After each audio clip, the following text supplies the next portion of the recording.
It's two. It's that show, and I don't know how it's gonna go. It's the hot show, and I can't guess what's gonna happen next.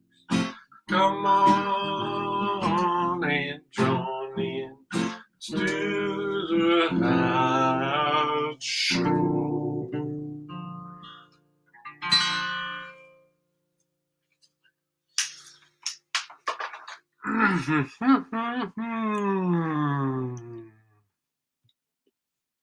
Hello, and welcome to the Hot Show.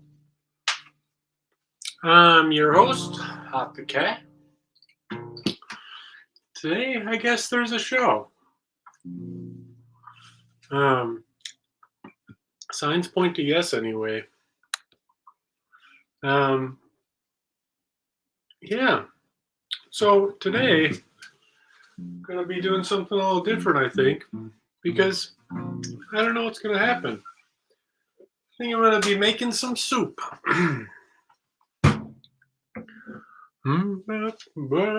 How you doing, chat person? Are you in the chat, or are you just a viewer?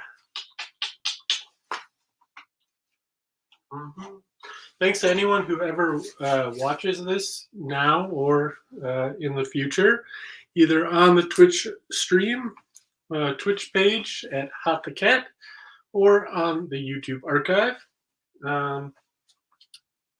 Yeah, let's get making some soup.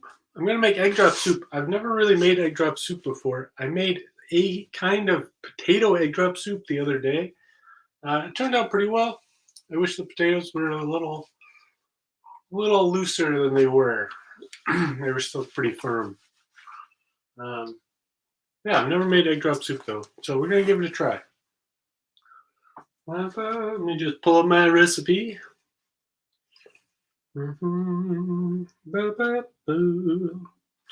Hello, how you doing, person watching? I hope you're doing well. Oh no, what happened to my recipe? There it is. Okay. So let's get some stuff. Let's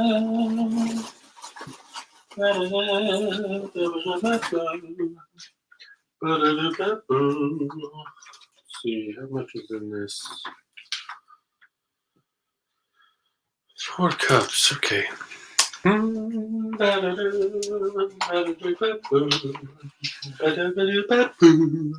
We're making soup. We're making soup today.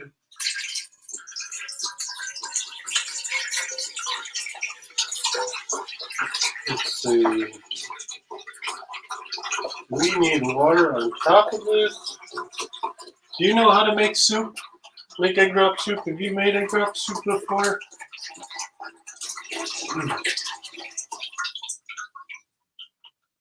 It's hard to imagine. My life has led me to a point where I am a cat online making soup I don't know how to make. But, you know, life's funny. I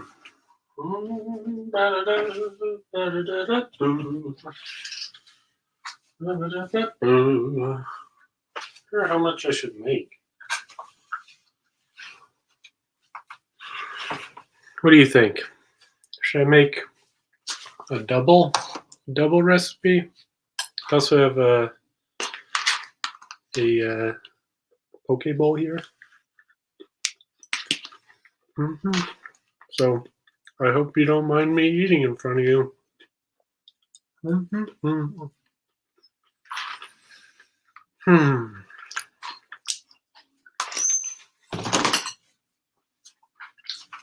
How much soup should I make? don't know. Doesn't have to be a lot. Like one of these, 1.5, 2 of these. I don't know. Maybe 1.5. Okay.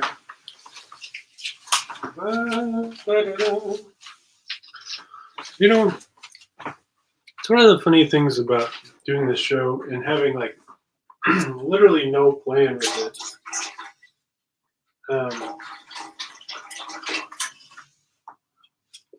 Because it doesn't always really like. I can't imagine that this would be like interesting or pleasant to watch. Really, you know, it's just like a thing that I'm doing. Now, I'd like this show to be something that someone would want to watch. And I guess like meta show where the show is talking about itself, not always the most enjoyable either. But that's kind of how I am. I tend to think a lot about myself and the way I'm living life. All right. So this recipe suggested using ginger, which I didn't really expect. I'm gonna cut some ginger. Maybe I'll bring you over here. You can see me cut ginger or something.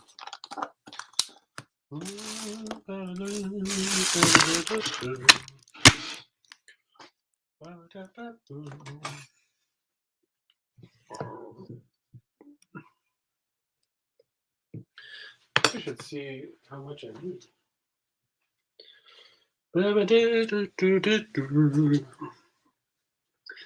Hello there in internet land. I really love the idea that someday somebody, I love the idea that you're here watching, but I really love the idea that someday somebody will find this and see this image of a piece of ginger on a cutting board with a knife and me just kind of staring at the screen like this. And also at this screen. Pretty silly. Pretty silly.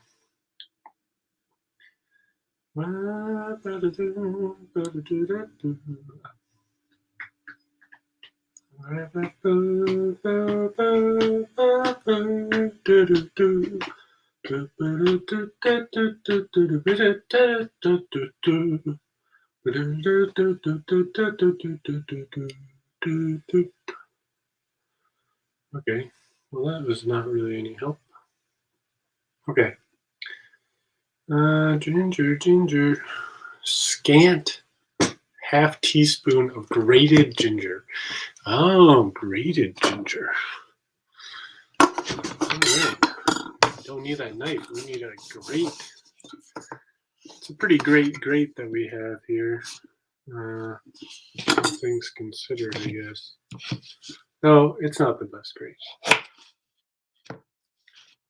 It's just, when something's as much of a grate as this, you really want to say that it's great.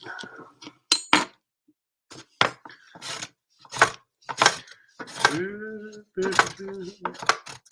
not sure if I've ever grated ginger a lot in my life. I usually just cut.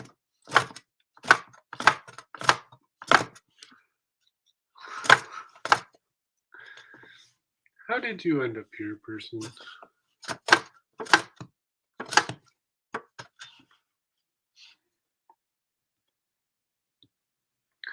How did you get here? So, I won tickets to a concert. That's why I was unsure of whether or not the show was going to happen. I was buying a Christmas gift for my brother-in-law, and it was a record. And at the record store, they had a enter to win tickets. So I did. And a few days later, I got an email saying, thanks for playing. Tickets went to someone else. And then a few hours after that, I got another email saying, congratulations, there's yours for the taking. And so I took them because I thought that would be a nice idea. Going to see a concert. I've never seen this particular act.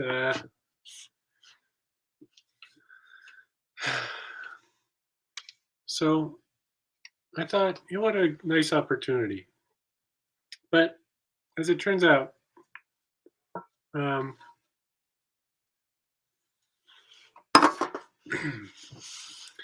all this COVID stuff, it just doesn't seem like it makes a lot of sense. I wasn't really too concerned about it, but I'm going to be seeing people that aren't necessarily people like kids who can't get vaccinated and stuff. And I don't know. I guess I just ended up feeling like maybe it's more responsible this way.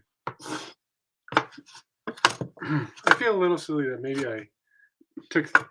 In me taking the tickets, I deprived someone else of the chance to see this particular act. But there's also a part of me that thinks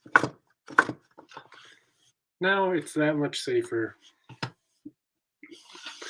for whoever does go.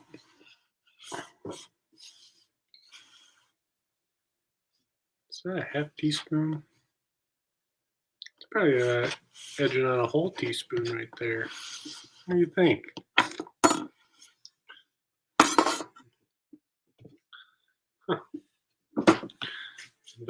We're making soup today.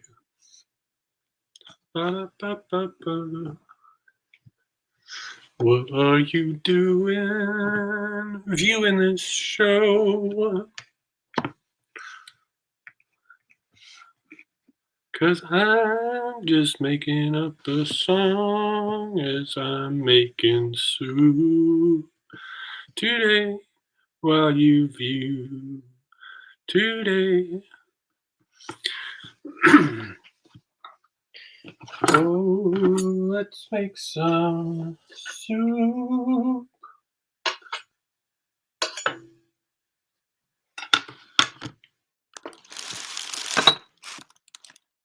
Oh.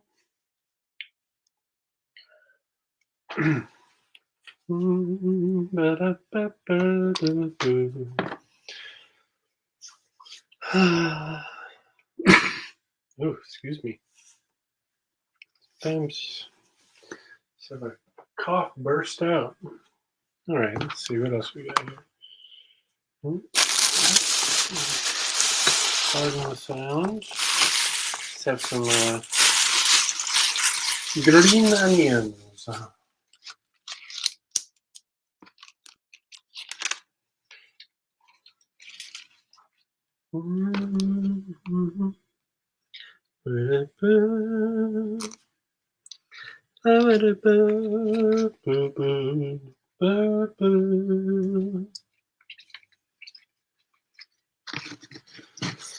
So, how's your day going? It's strange to have this show and not have any interaction with anyone. Like I can tell that theoretically, anyway, that there's somebody watching this, which I really appreciate. But usually, this show, if you've never seen it before, is some of my friends will come and hang out with me, and then we'll talk about whatever. Sometimes we have little games that we like playing and stuff.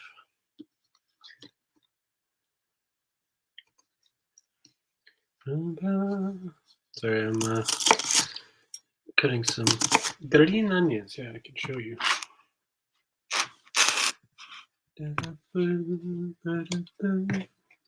This is a silly way of doing this. Flip this around. Cutting across my own hands here.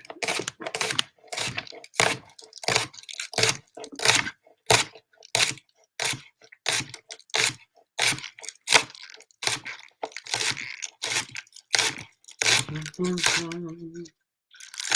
know, one of the things I always loved about green onions, and I mean a number of vegetables, but green onions in particular, is this beautiful gradient that happens.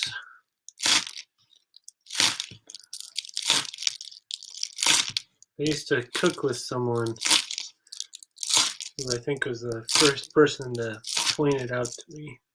And at the time in my life, I was very interested in gradients, kind of the slow shift from one state to another. Like, look at that. It's beautiful, lovely white to this deep green. It's great. I love it. Oh, you have another viewer. Hello, other viewer. Welcome. How are you today? Love to hear from you in the chat if possible, for both of you. But if not, I hope you enjoy whatever is happening. I'm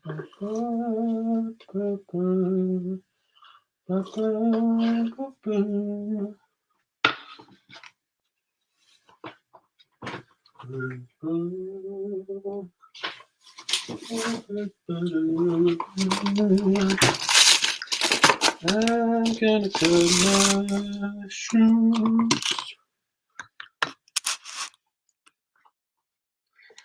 Though I think I'm gonna. Oh, look at that thing.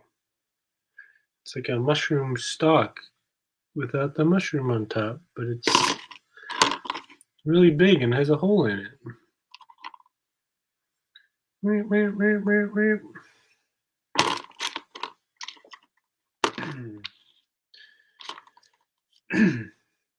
Yeah, it's really interesting doing this without anyone else here for the first time quite a while. I mean, I've had minutes to fill or whatever. But doing this without anyone else for the time being, it's really interesting. And like not really having much interaction with you as viewers, either now or in the future. I gotta walk over here.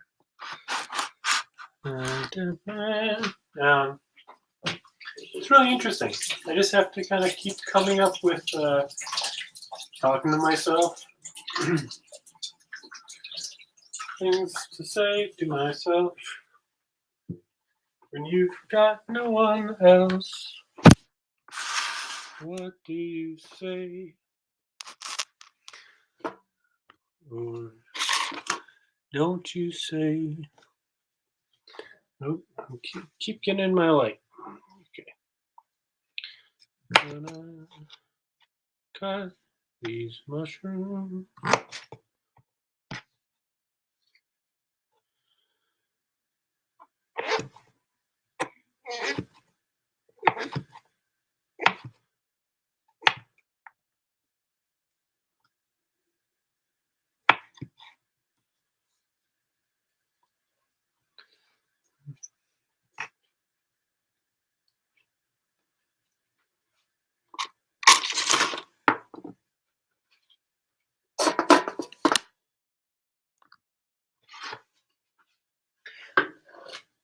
I just fell silent for a little while. I thought it'd be interesting. Try it out. And in the process, I've lost a viewer. Guess maybe it didn't go so good. To me, show is so much about exploring what it could be. Sorry, I dropped some green onion on the floor I had to pick up. Where's that spoon? No, there it is. I feel like every moment of this show is sort of like an exploration in what can be done. And a lot of times for me, as the host, I end up trying as much as I can to just let it unfold in whatever way it's going to unfold. Sometimes I feel like that works to great success. Sometimes I feel like there's nothing for me to do. And sometimes I think that it could do something else, but I don't necessarily know how to make it be there, doing that something else. Like how to shift it and do that transition, like that transitional thing. I just kind of let it happen. I don't know. I don't know whether or not that's the best way to do things. Or if there should be more of a plan to what is occurring in an episode. But at the same time, like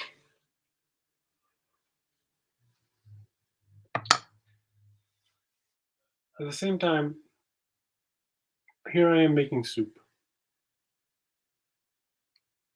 And there's something very nice about that to me, that I've never made a soup on this show before. I don't think anyone has. I don't know, maybe it's possible Amy has.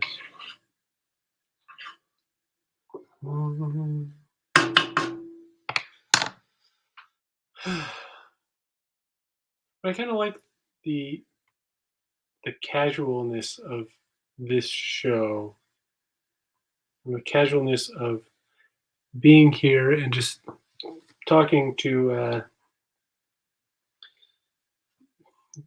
a viewer about making soup and what's going through my mind, and just doing kind of anything to try to make some sort of connection with you. And there's something very nice about that casualness happening, you know?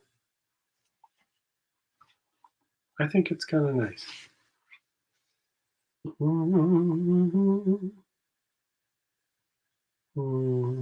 Sorry, I have to check my soup recipe. Oh, that's a good idea. Some soy sauce. Some pepper. Okay. Get a little soy sauce in here. Turn it.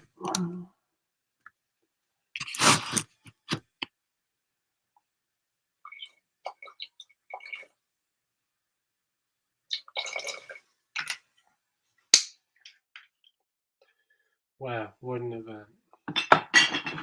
Me adding soy sauce. I'm gonna do something here. Let me see. Going to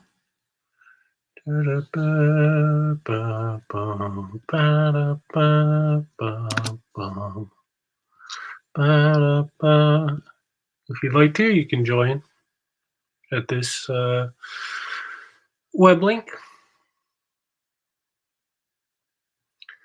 And also, let me actually.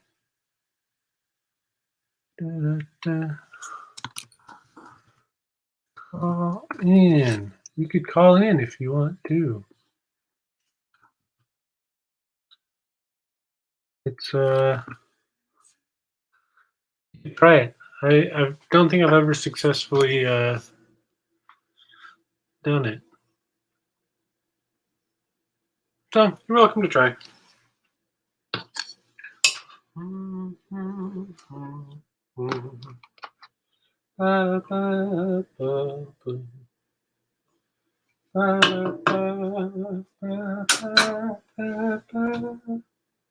singing that really terribly. My voice is, I think, a little off this week, which it kind of was last week, so sometimes I wonder about my voice. But I have a specific reason for thinking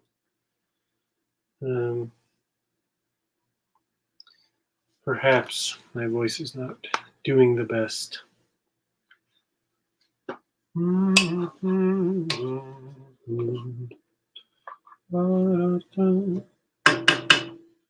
Well, I feel like I don't know, maybe I should do the eggs. What do you think?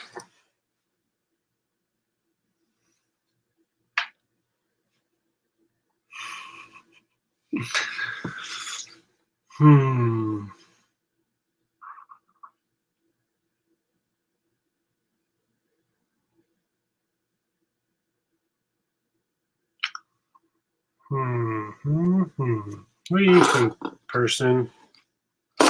Viewers, maybe? I don't know. Maybe I'll sing a little song for you while my soup is cooking.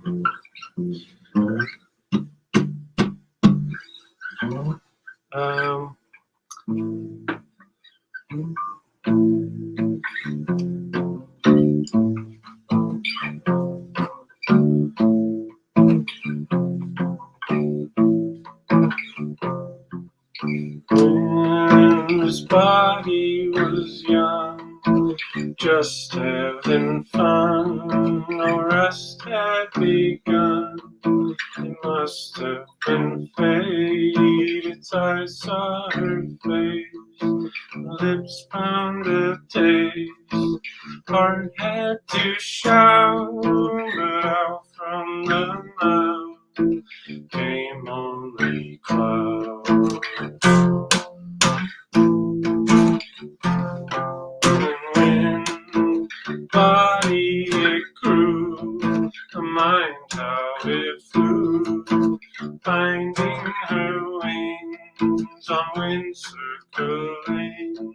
The lungs breathe too much, the feet never touch, the tongue tried her song, the words came out wrong. They said, fall down on your flight, you're getting too high, you're forgetting why you fly and fight for his stiff fingers, forgive their linger on your inside.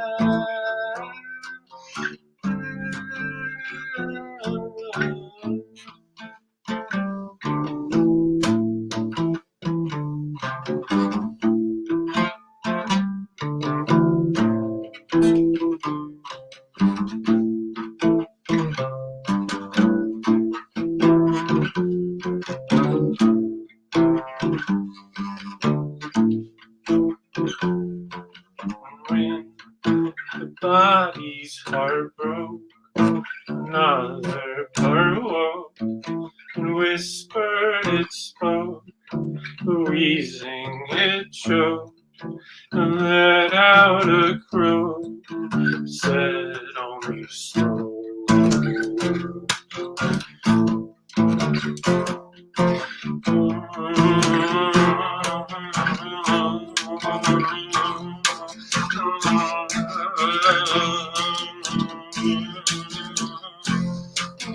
Fall down your flight. You're getting too high. You're forgetting why you fly and fly. Forested fingers forgive their linger on your inside.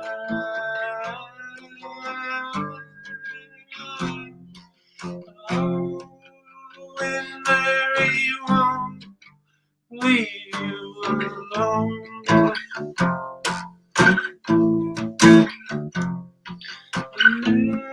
Mary Jane, what's in the name?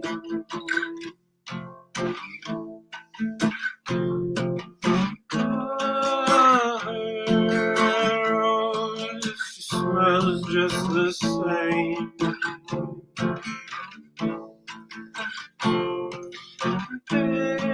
Bury this body where the parts lay.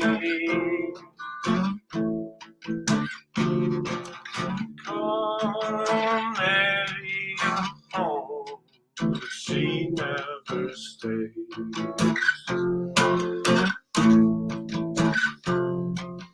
Oh, Mary, please, just leave me alone.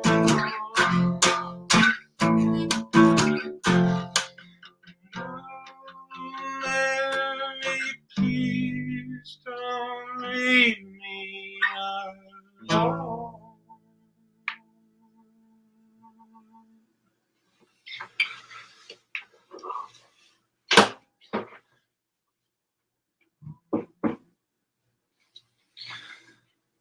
Oh, well, that's kind of nice.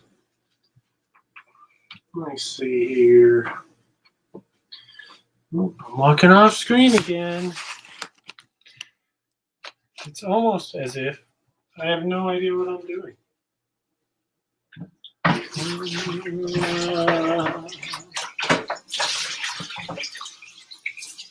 That song took me a very long time to write. I think I started it in 2011 or something.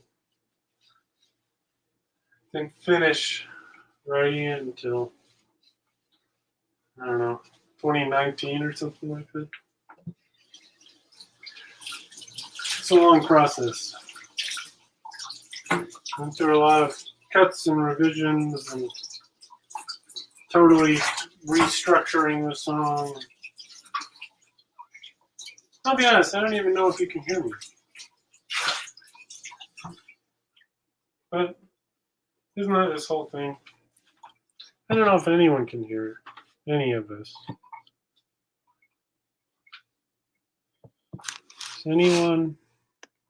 Is anybody out there?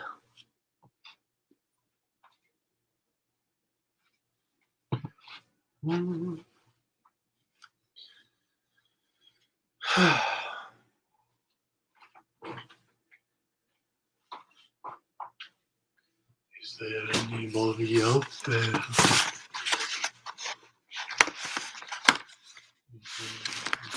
Anybody out there? We're gonna do an exciting. Wow. So exciting. Breaking eggs into a bowl. Is this how you thought you would be spending your night? Watching somebody looks like a cat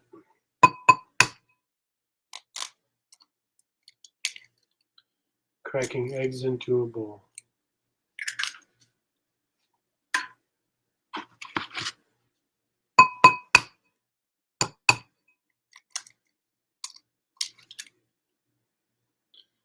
I guess there's a show tonight. Did you hear about who might be there?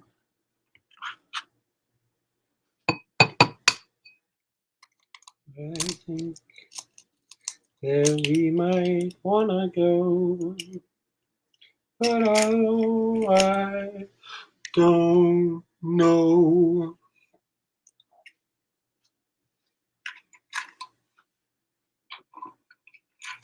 Well, I heard that there's a show tonight.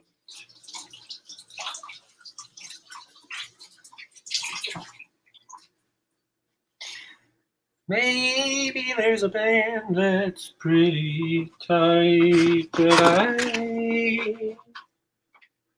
don't know if we're gonna go.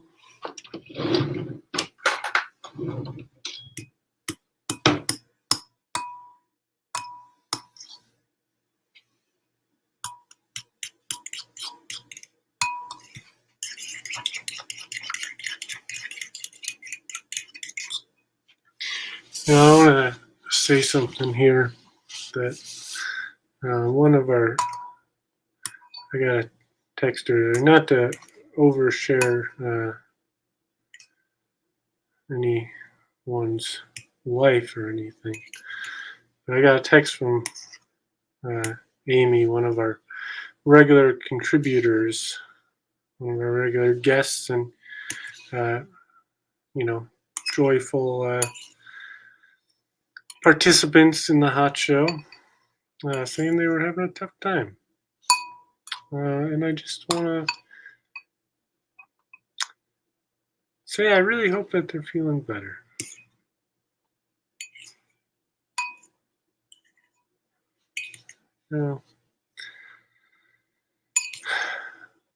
This can be a kind of weird time.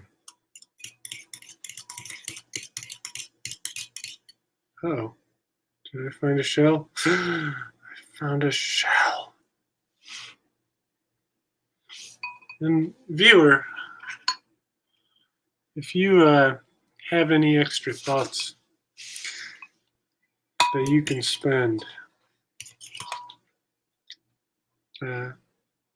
any positive energy you can send out in the world, Amy's somebody that you could think of right now.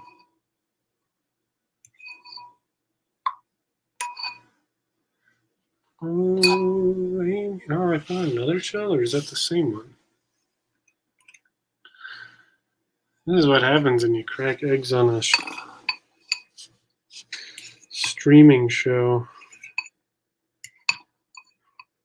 You don't do it right.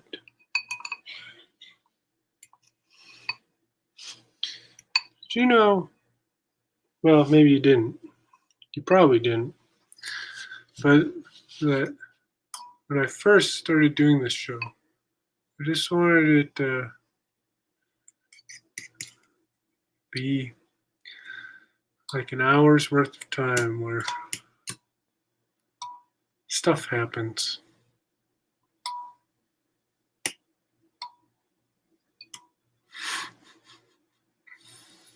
Instead, I'm just making dinner where people hang out, and have guests on and stuff. Just never know what it's going to be like.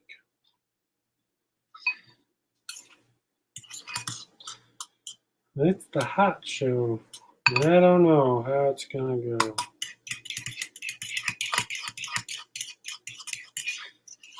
Kind of afraid of sending any egg out onto my laptop, so I'm kind of reining it in.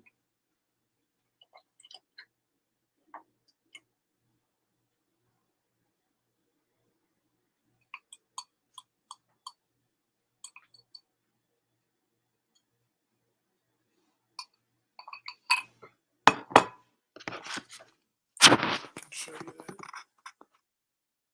Wow, kind of looks like soup.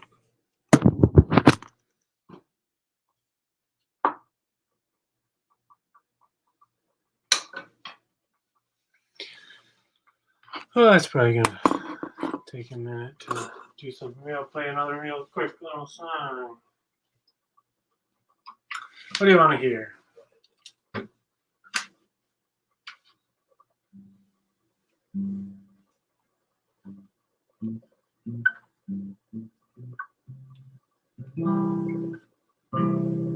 Songs do I have like this?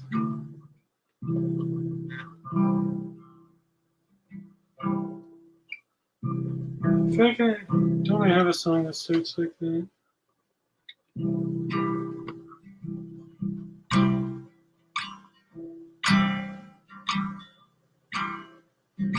I can't think of a song starts like this, but I'm gonna sing it.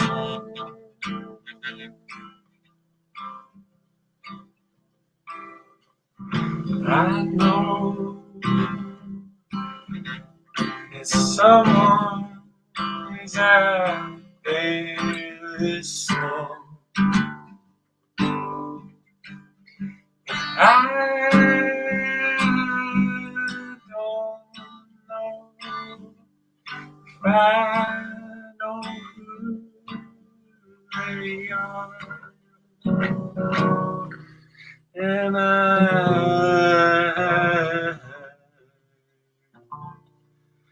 breaking up this song of mine,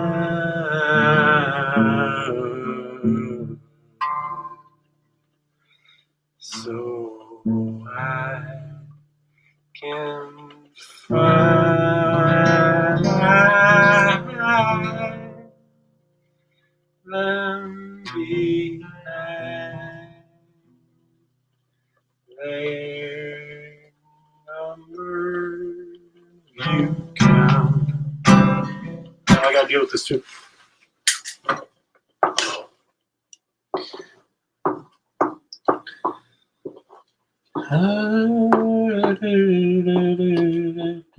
Okay, I think I gotta get some pepper in here.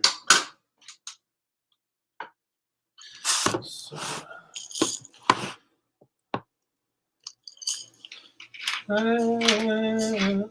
it's a pretty odd time, this time of the year. There's an event coming up that many people participate in. But even those who do not participate in this impending event are affected by it. Because it's such a huge event. And the lead up to this event is kind of incredible. For not being like a particularly significant thing that happens. I mean, I understand that it is, and it is to a lot of people, especially small children. But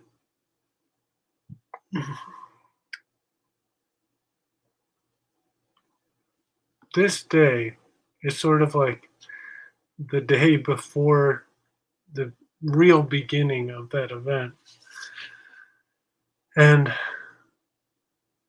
it's such an odd time because some people are like already in the throes of it all, or some people are in transit to where they will be for that event. And some people, this is like any other day. But because this event is happening so soon, it just kind of puts like a weird feeling on the whole day. Yeah. Huh.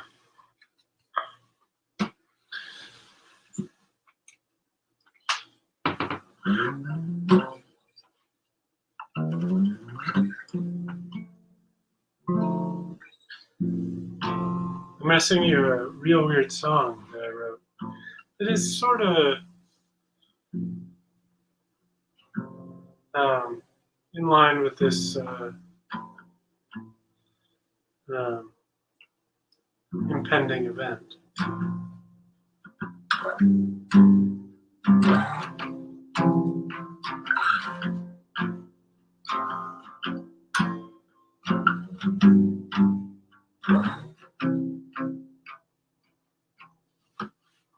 The Savior came back as a 2-year-old girl. Said what she wanted, flew from this world. Did anybody catch what she said? Was it all in your head? If she came back with a different face, if she arrived from outer space, would you believe that she still was the same? Would you call it insane? Why wait? I'd say she's been gone since 78. Why wait? I think she'd say, if you are the one who can say.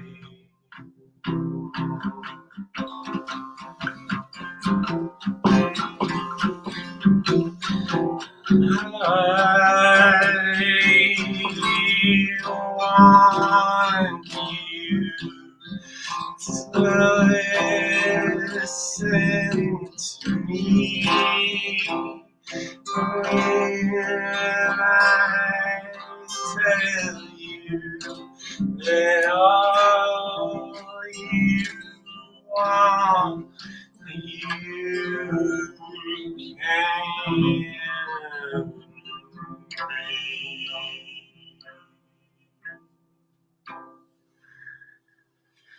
And if you shave your back to get a tattoo, please don't forget that someone helped you. Do you remember all you've put back there?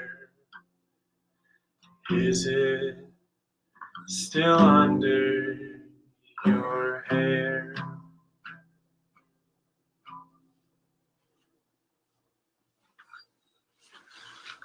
There's a song I wrote for Philip K. Dick immediately after finishing his book Valis. I don't know, Valis, Valis. Who knows? It's a weird one though. I don't know if that one will do anything, if it'll end up anywhere, but I guess it's here. You got to see that person who has stuck with this for 49 minutes. Thanks for being here. Thanks for seeing this. Because I don't really know why I'm here. I mean, why are any of us here? But like, why I'm here doing this.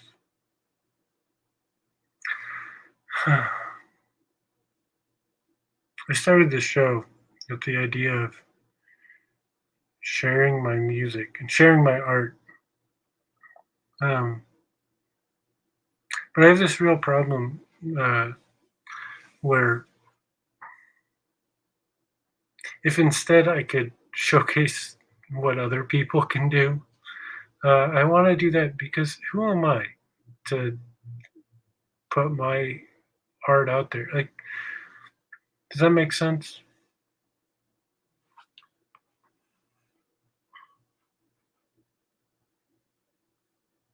Hmm. Oh, we might have a guest coming in.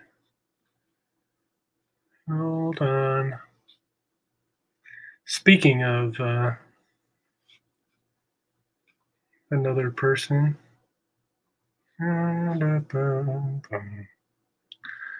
Where am I? What am I doing here? Is this some kind of trick?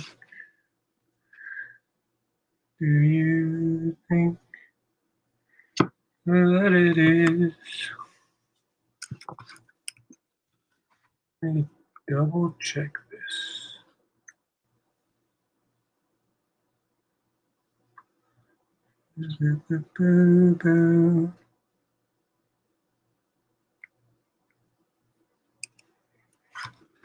Yeah, this is even more exciting, I'm sure.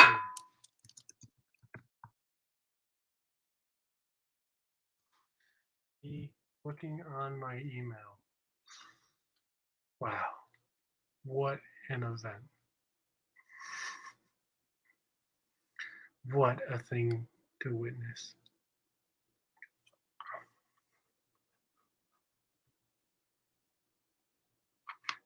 Max, if you're watching,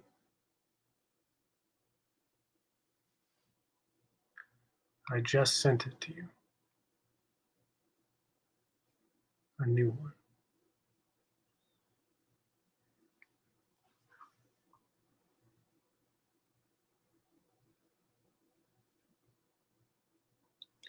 If you're not watching, then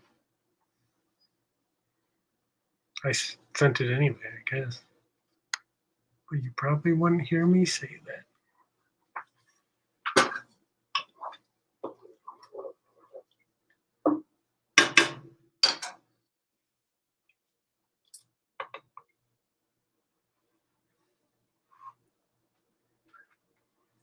Bad idea. It's too hot.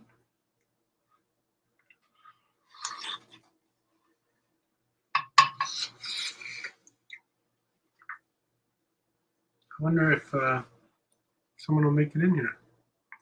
I feel like there's a real possibility that I might end this kind of early tonight. Hey, Max. Hi. You early tonight? What?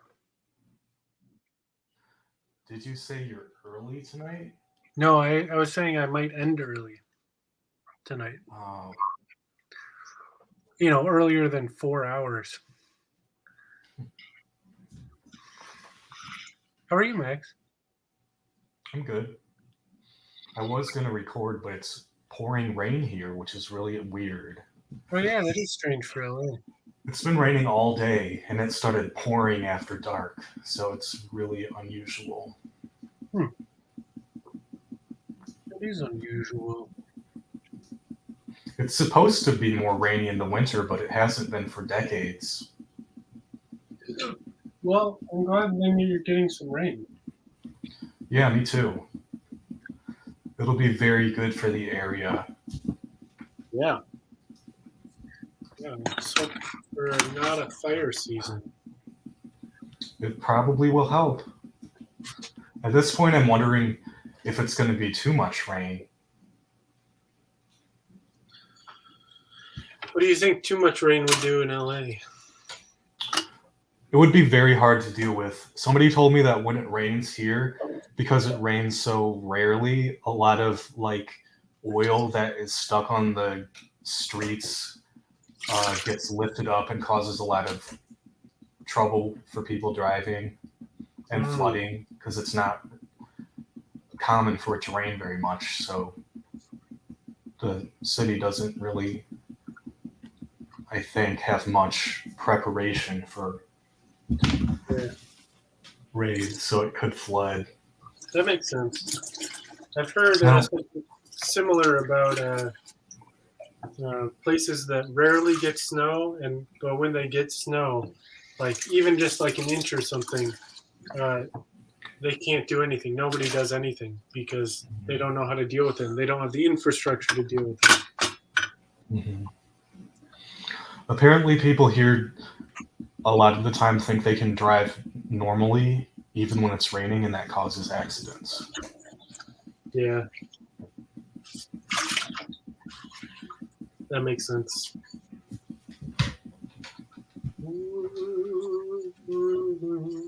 At least that's what somebody from LA told me.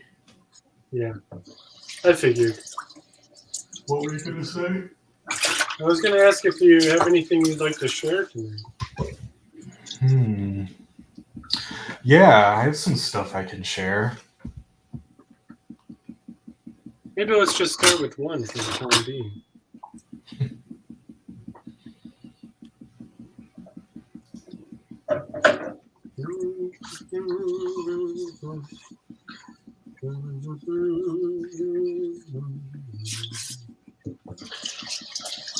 Don't mind me, I'm just doing some dishes. I was making some soup. I don't know if you were watching it all.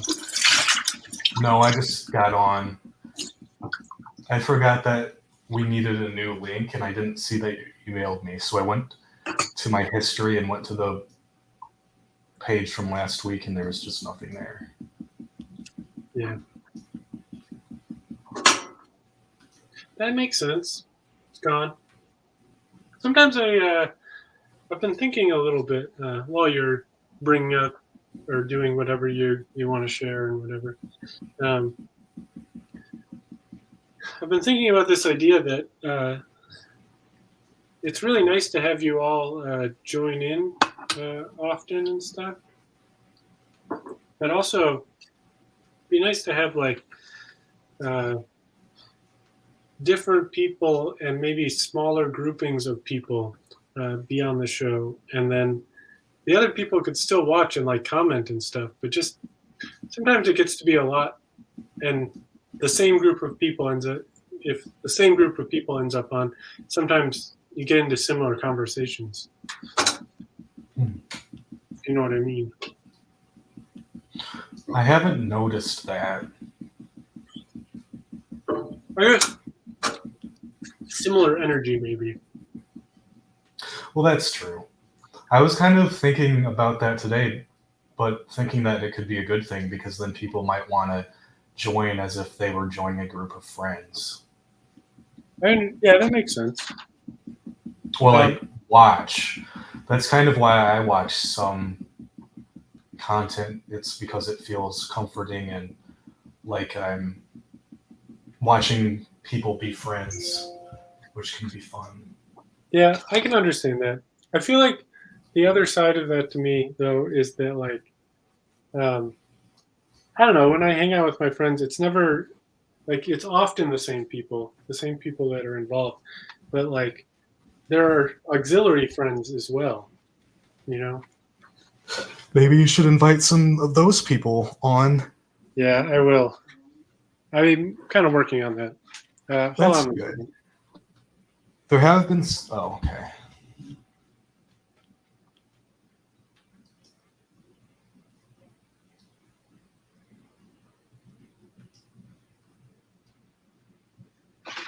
Okay.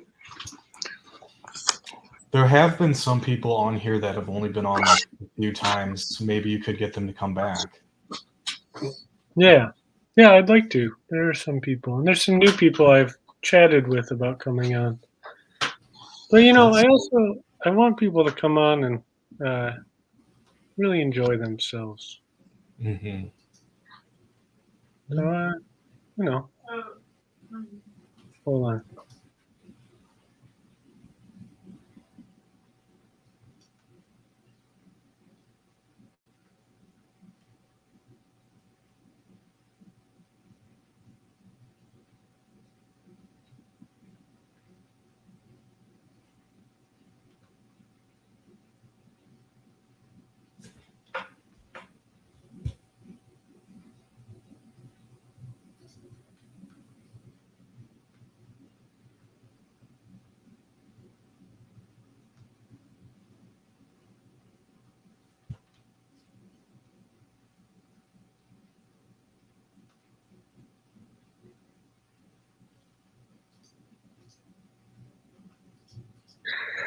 Sorry for just the silence there. Because What were of you that, doing? I was discussing some things about this event that is occurring in the next few days. Um, 2 days from now, to be specific. Some logistical aspects of it I had to discuss. I see.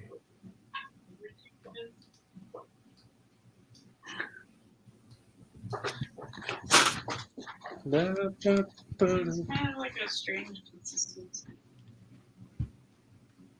Yeah, it's because we don't have cornstarch. I have butterstarch. Well, can do something. I'm live streaming right now, so I'm going to do that.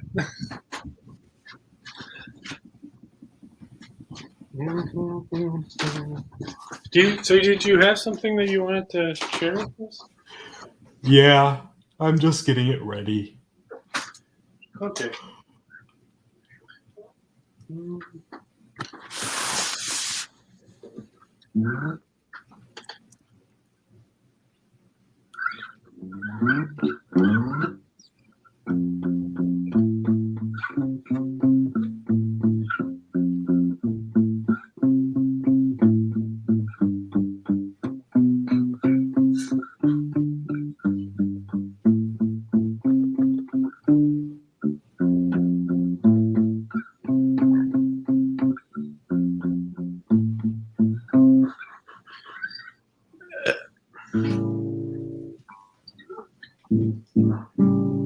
It might take a little while.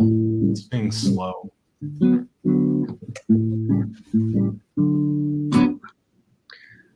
Well,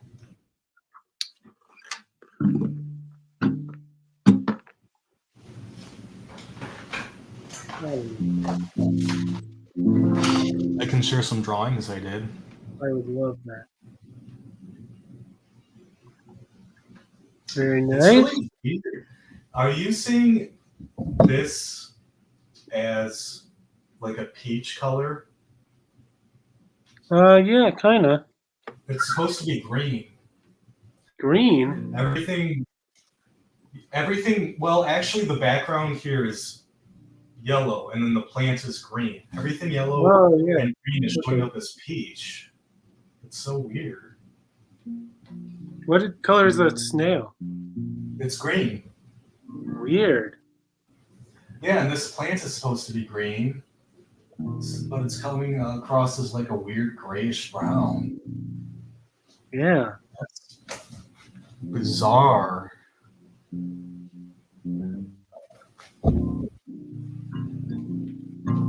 How strange.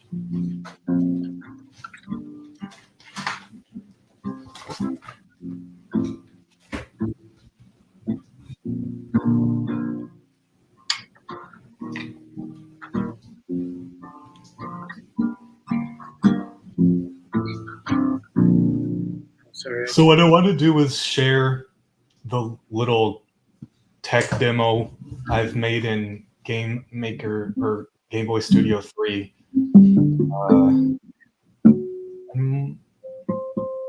I think I might be fun for you to play it, but it might be. I think it would be fun. So I could just email it to you, and like you could share your screen. Could try it. I'll send it to you once the file is done, though it's still compiling it for some reason. Okay. Maybe I'll play a little song. Okay. Miles away, the railway's line, as they burn colder than rain. It breaks, hold on. And I know, my dear, you'll be taking your time for your jumping jumping that train.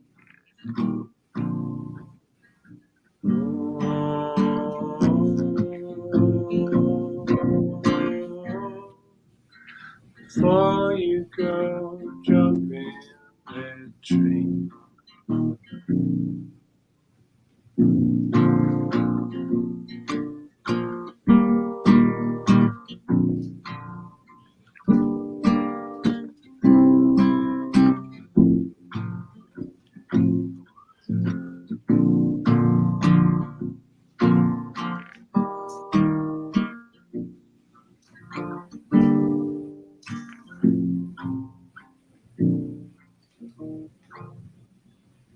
Hear Appalachia calling your name.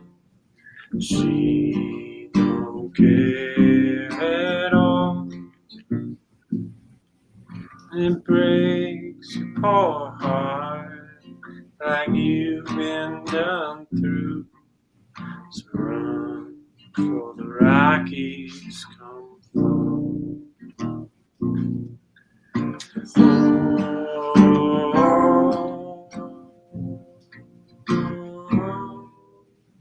Run for the Rockies come flow. Oh, I really screwed that song up. That is a Rubber Duck Sparky song written by John Filkins. Yeah, it took me a second to figure out what it was. Yeah, you. I thought they were better than I thought maybe it was a Mendelssohn song, but then I was like also thinking it might be a Rubber Duck song, and then I very strongly realized it was a Mendelssohn or a Rubber Duck song for some reason. It's a good one. Yeah, It was I think nice to hear it acoustically. it's a really great country song. I've really kind of been enjoying like For me, style. you've Go been ahead. enjoying what? I was going to say for me,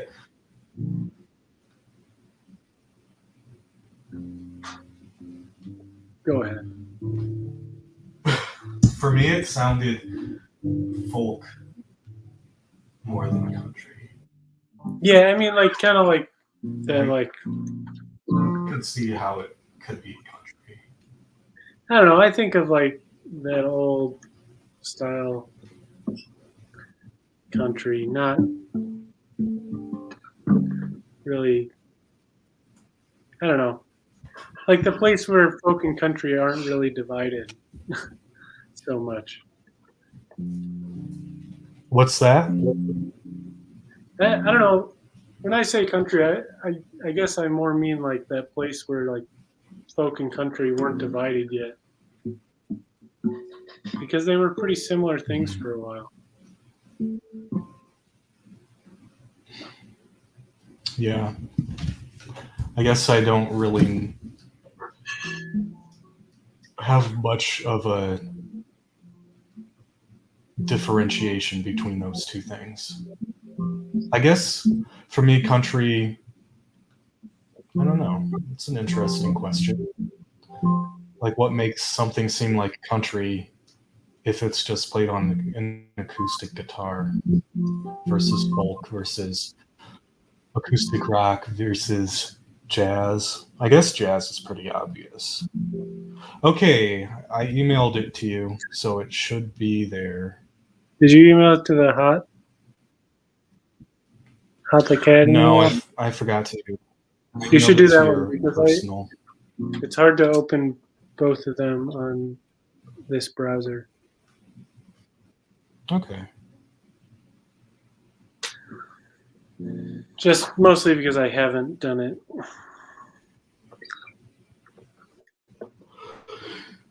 Okay.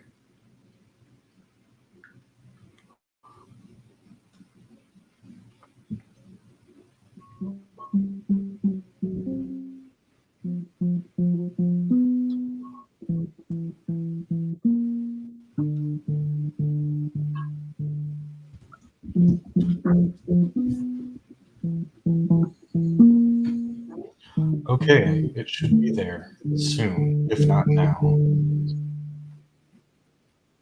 Let's check it out. Let's check it out.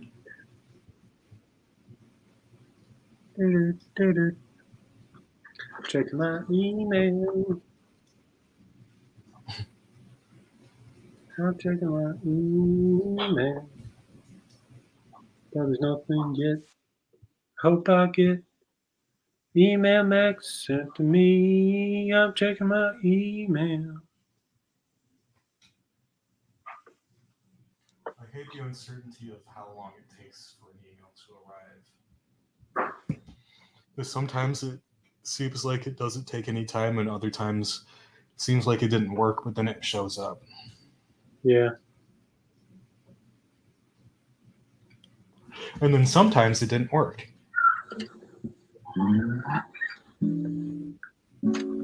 But it's not in my outbox, and that's usually the only time it doesn't work, so it should show up. I would say if there is a file attached to it, it could just be that the file's taken a little bit to be processed.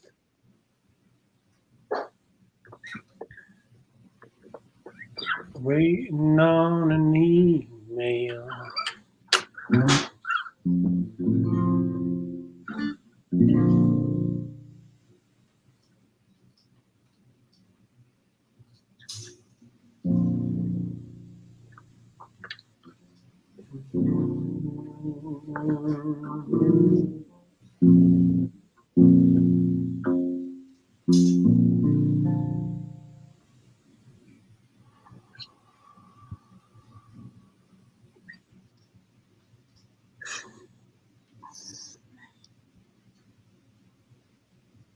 Check your spam.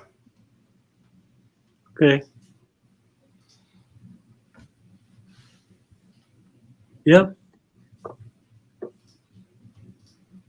That's the other thing that can happen with email.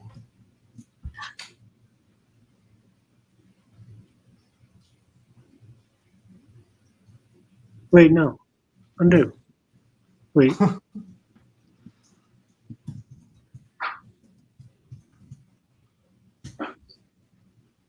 Unmarked as spam. Okay, got it. There we go.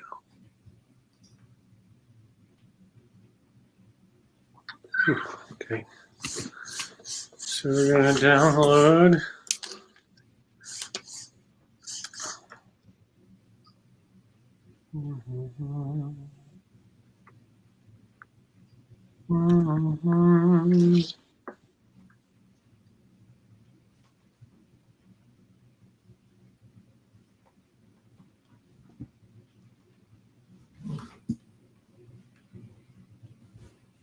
Moving files around.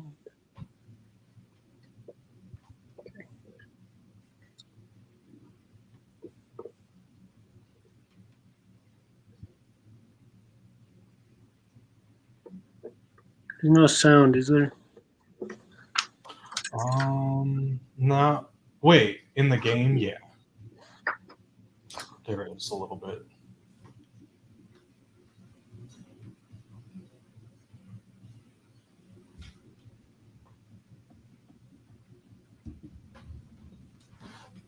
Not sure if the sound will play at all. It's not so important. I didn't really spend much time on the sound yet. I just made like a really short loop for the song and some sound effects.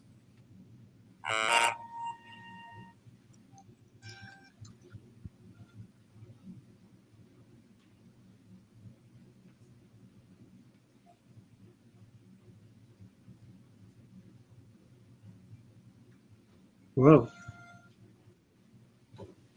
Huh. There's supposed to be a florist there, but it's invisible.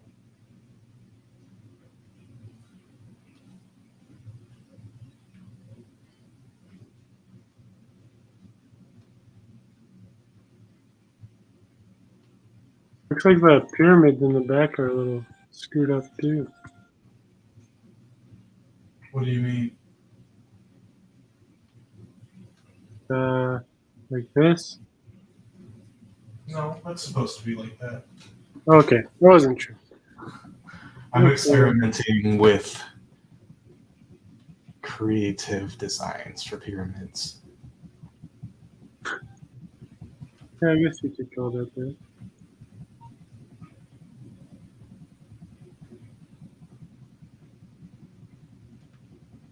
Mm-hmm. Oh, a big one. Oh no, an enemy. Oh, that. Oh, and kicked. Oh, a really big coin. Ah, oh, that's fun. I'm the king of carrot flowers. Oh, yeah. Which is Queen Anne's lace, basically. Oh, you turned into a weird guy. Yeah, there's a bug when you shoot them. It doesn't work right. You know that they're bugs.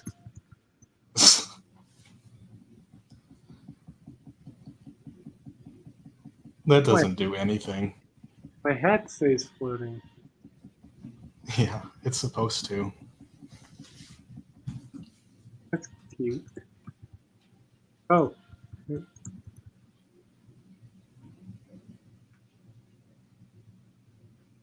I got him. Where are you going? Oh, I got him.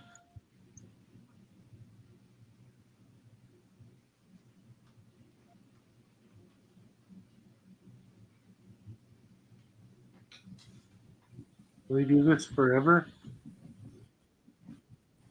Mm-hmm.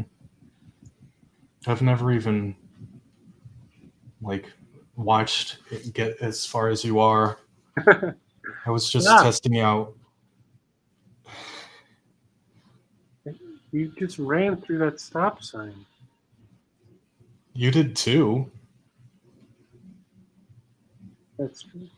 What makes you think it's okay for you to run through the stop sign, but not that guy? Because I'm the king.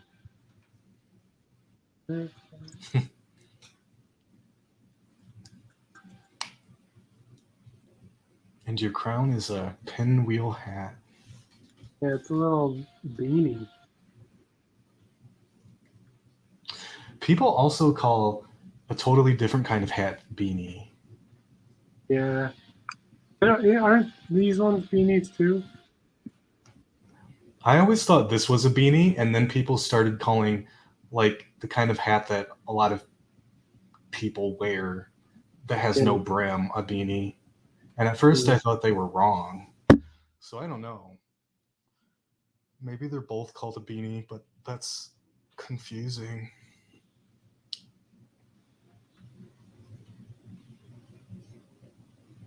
Oh, see you later. Is it running really slowly on your computer? Because it looks really choppy and jerky. It's coming back. Wow. I didn't expect that. Yeah, me neither. Moving a lot faster too. It is not really choppy on mine. Oh. I think that's just it's streaming. Though it is starting to move slowly now.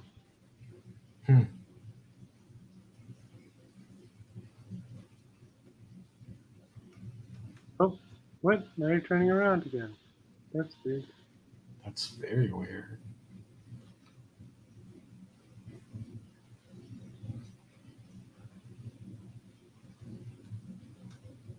That's a boss in the other Wink Game Boy game, the one that this is going to be a sequel to someday. And I used it because it was an already made large sprite.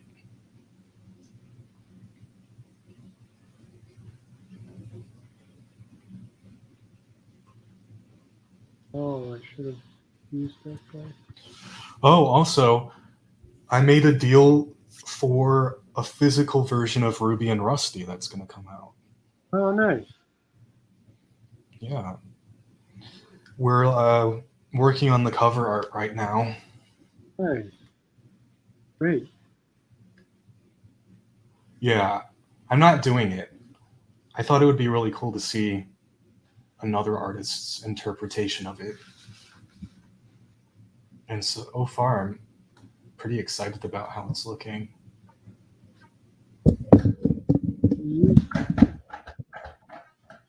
That was scary. I thought that thing on top was coming for me.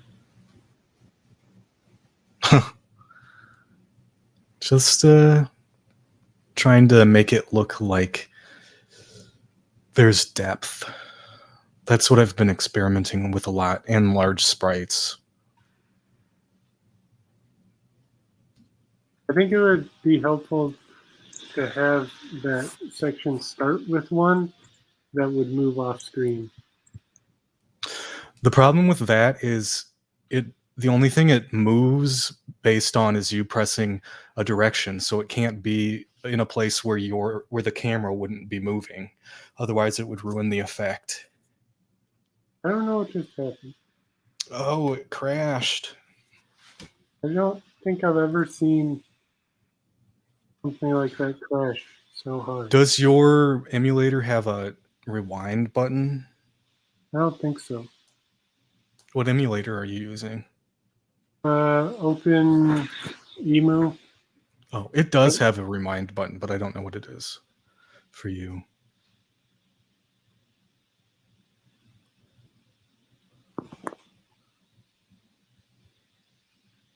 Well, that was fun. Yeah, I wanted you to go to the city. That's one of the coolest places.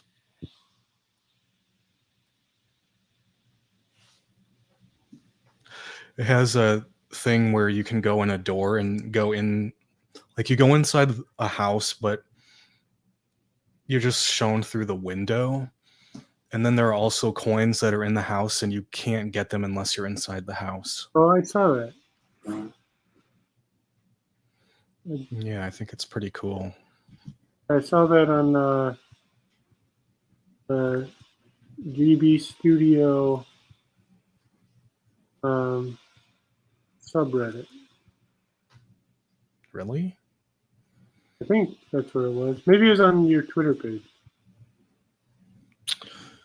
Yeah, because I don't think, unless I'm totally blanking, that I have been on Reddit for a long time. But I did post it on Twitter. Yeah, it was on Twitter then. The other day, I posted just my first little thing of the city, and it's been my most successful tweet ever. It got like 60 retweets and 350 likes. Wow. Yeah, it's really crazy to me. That is pretty crazy. And when I post my music stuff, it gets like nothing. So it's nice to get some kind of a response. Well, I think I'm not a big Twitter user or anything. I think my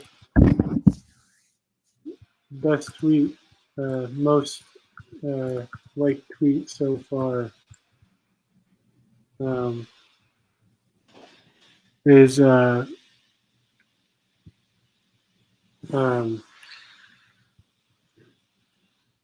recently made it, and it was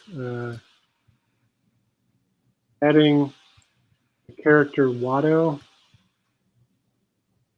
into the poster for the shape of water and making it the shape of Watto. I think I saw that, and I thought that was funny that you did that. Yeah, it did. It was for the George Lucas talk show.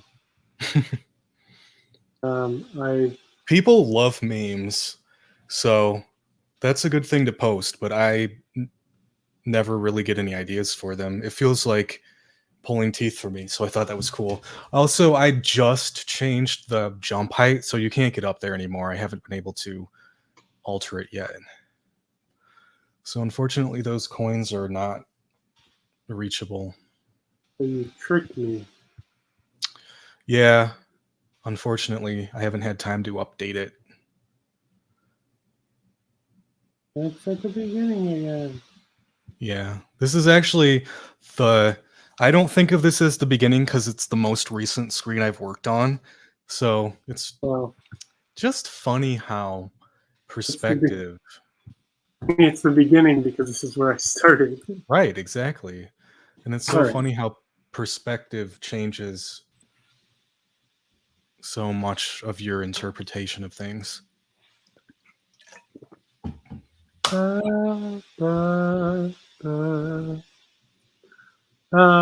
was nice. Mhm. All right, let's do one spin the wheel of songs. How does that sound? You want to spin the wheel of songs? How do I do it? Um, I do it. Oh. Unfortunately, I don't have a good way of doing that. But you can tell me when to do it. Not yet. Oh, I'm waiting. Not I'm yet. waiting. Now. What's it gonna land? Where's it gonna land on?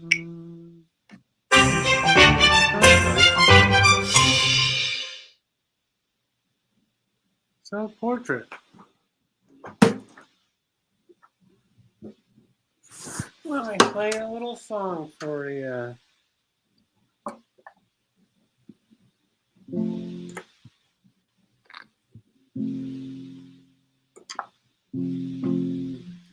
How does this one go?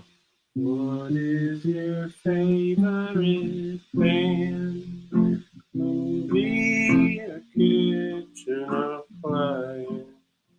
Tell us your story through all pair of pants. I wanna know you through your history of cars. Show us your trash. Show you on. Don't have to paint it. Use your bookshelf. I just want you to give us self-portrait. What was the word that rhymed with self-portrait? Nothing. Oh, hey, Amy. Thanks. feeling better? Yeah. Are you feeling any better, Amy? Did that song warm you up? I see it gave you a black heart. Just so anyone in the future knows what we're talking about. Yeah. That's good. It's, let me see. You don't have to paint it. You can use your bookshelf. I just want you to give a self-portrait. I see. You're rhyming shelf and self. Yeah, it was an experiment. I haven't really done, like, a lot of times I just rhyme stuff, but it was interesting to do like a rhyme of like a first part of something, because what do you rhyme with portrait? That's a useful challenge. Portrait. Boar kit. Yeah. We're just starting to brainstorm. There are no dumb ideas. Gonna throw these up here.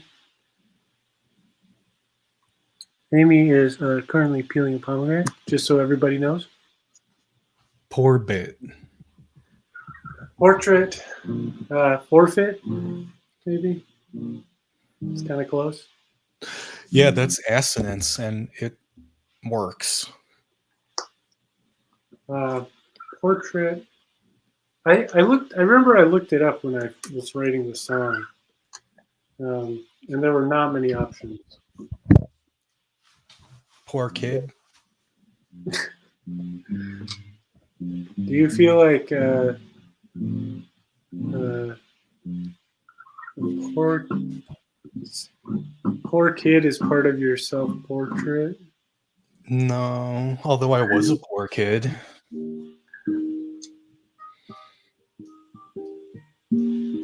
Poor kid. He just needs a portrait.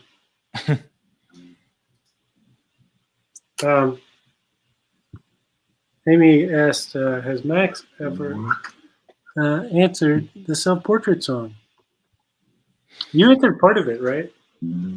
Well, I don't remember. I think you answered the very beginning of it. Do you want to go through it real quick? Sure. So, first part is, what is your favorite band, movie, or kitchen appliance? My favorite what movie or kitchen appliance? Band, movie, or kitchen appliance. You can only choose one.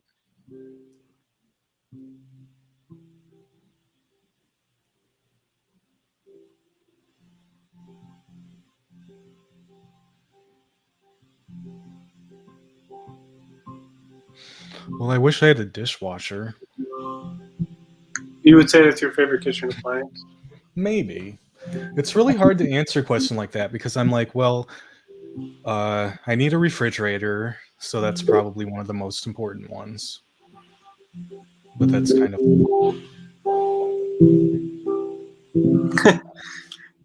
Amy says, and explain why. because I am really bad about doing dishes.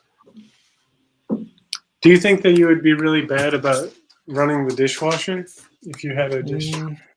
I mean, I would be bad at that compared to some people, but it would make getting dishes done easier. And that's why I think it would be good to have one.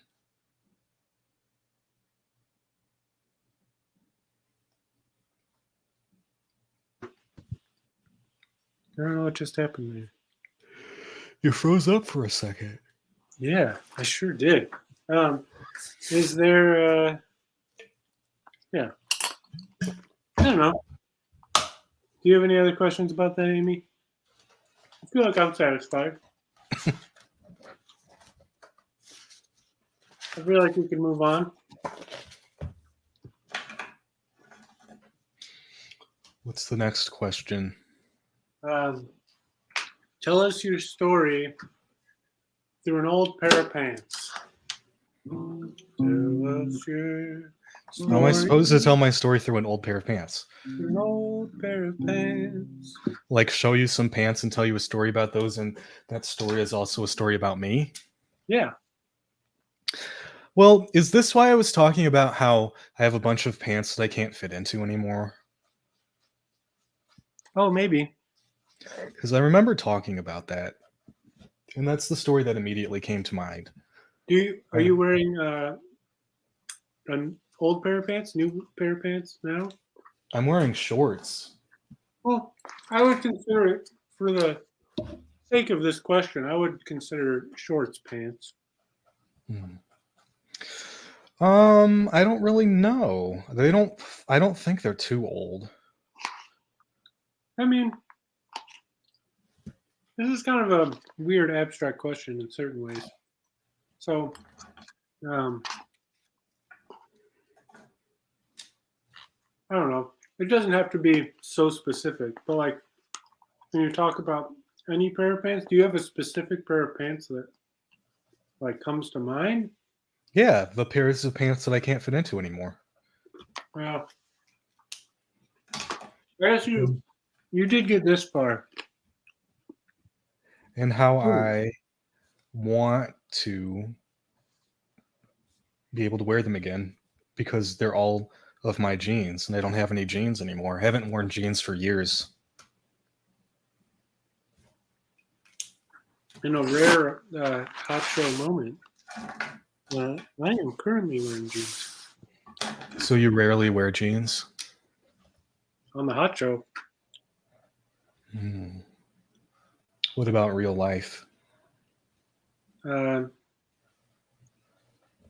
I would say, as Hot the Cat, very rarely wearing jeans. Uh, in my alter ego, I would say I fairly often wear jeans, but prefer black jeans over blue jeans. I was always really picky about my jean color. I don't like light blue jeans. I've never really cared for black jeans. I actually prefer corduroy pants. But all of my corduroy pants are really destroyed. But I thought that was kind of cool because corduroy pants are not pants that people who wear destroyed clothes usually wear. So I thought that was kind of a nice. Amy asks, "What do you dislike about jeans?" Nothing really. I just have like really specific taste in what I like to wear. And it really just all depends on what I think looks good. Yeah. And I didn't wear jeans for a long time, personally. I think when I lived in Missoula, I wore jeans. Do you think I did? I don't really remember very well. I think it's possible. It is possible. Yeah. Well, I feel like that tells us something about you. Yep. What's your next question? Okay, so I wanna know you through your history of cars, or show us your trash to show who you are. Did you say history of car? Cars. So you can either go through your history of cars. Amy says jeggings, beam leggings is a real winner. No. Wait, is that a question for me? No, not a question for you. Oh, okay. Sorry. You can either go through your history of cars, or you can show us your trash to show who you are. What do you mean, my history of cars? What cars have you had? I've only had one car. Well, that's a pretty short history. That makes it pretty easy. Yeah, it's a truck. What kind of truck? Given to me. It's a teal truck. Teal truck. Which is kind of nice. It's not a very common color. It's really old. And it's been very... Those are all like aqua. Mine's like a dark teal.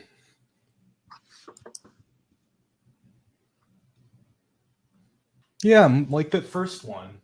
This one? Yeah. That looks a lot like the right color. Great.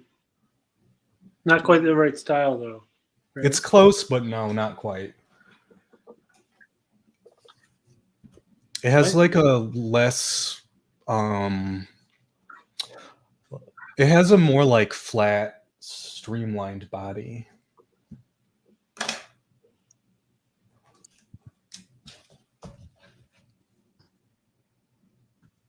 Let's see what we get. No.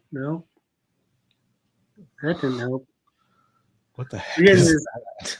We're getting in some weird territory here. What is all this? Look at that one. At first, I thought those were computer mice. Yeah, they kind of look like it. Yeah, we're not even in teal anymore. Look at this. Great search results, Google. Okay,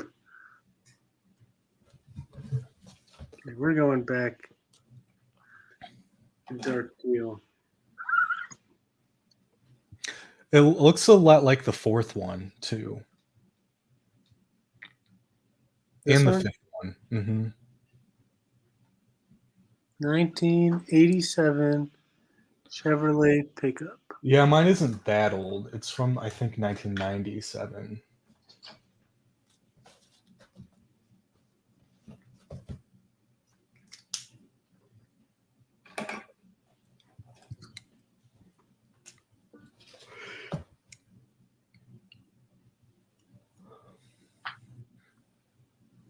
Yeah, okay. I mean, I feel like we were getting the idea. Of, Yeah, you're definitely getting the idea. It's very similar, but not exactly the same. I think you're the first person to answer this question.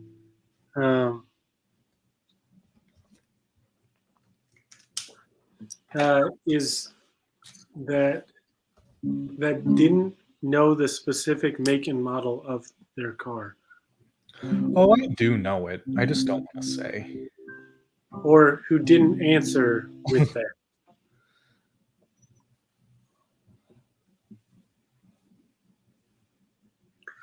Wow.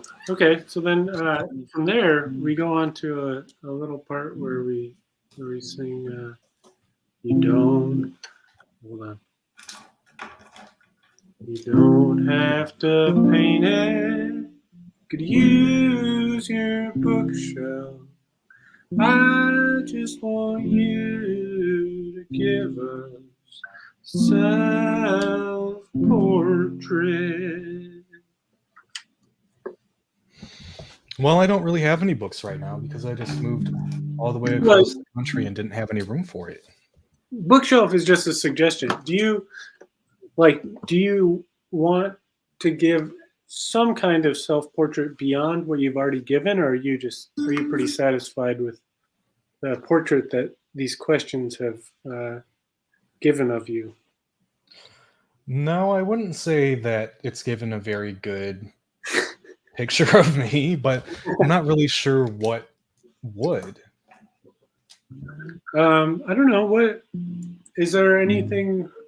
I mean, like your game, obviously. Like you've put a lot into your game and stuff. That came up earlier. So That's maybe true. there's. You know, I think that my music is really the best portrait of me. I think that that is where I put most of my self into. Do you have a something you want to show now, Hmm. or music that you'd like to play now? A song or something? Or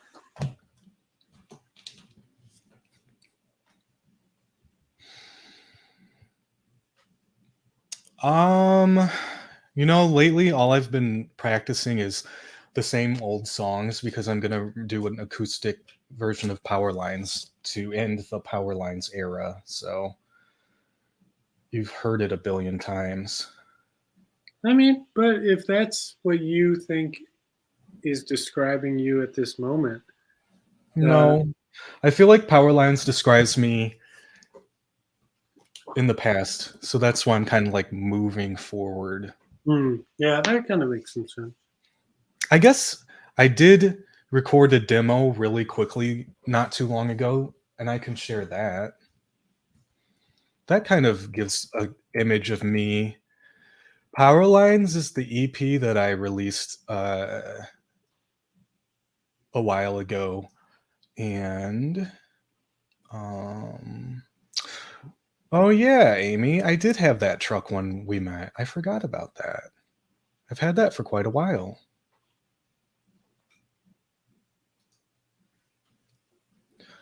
Yeah, Power Lines is my EP that I put out. You can listen to it on Spotify, Apple Music, iTunes, SoundCloud, and everything. Title. Um, and Power lines, one word. yep. Uh, I can share a link to it. Sure, do that. And there's also a cassette tape version and a vinyl version. And I've been planning to make a CD version, but um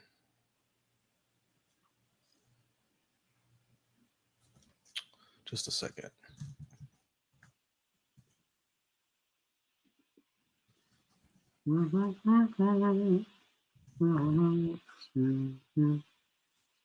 Oh,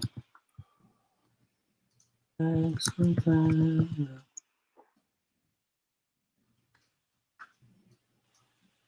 Oh yeah.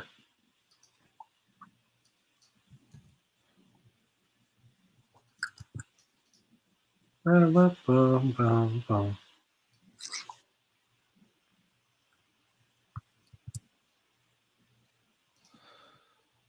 I'm just So I gonna have say, a song that I'm going to share, but how do I share it? you should be able to share it. I don't know what. How is it? Like what format is this in? It's just an MP4 file. An MP4 file. Interesting. I mean, it's basically like an MP3. Are you in Chrome by chance? I'm in Opera. Hmm. Why does that matter? StreamYard has this thing where it works with Chrome in such a way that you can like just you can play sound through Chrome tabs. Hmm. Um, Well, why don't I just text message it to you? I mean, you can. I don't know if other people will be able to hear it that well. Well, can you? Oh, well, then can I email it to you?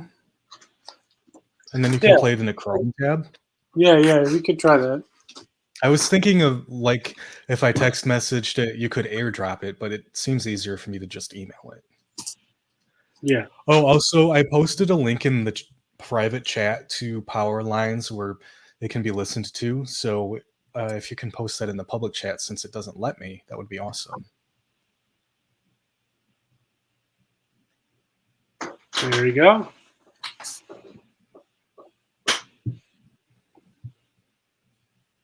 And Amy asked this. Can you share more about what power lines means to you or your process of what it's like to make an album? Um, and you are definitely free to answer this question, but also I do want to say that like you don't have to go into it if you want to share this other thing instead. Um, but I'm sure Amy would love to hear. Yeah, I'm happy to share the answer to that question. Um, power lines means to me, well, I guess it's kind of like a transitional because I wanted to record something that was a lot more straightforward and polished than what I had done before. It was the first time I recorded in a studio, but it wasn't really completely polished.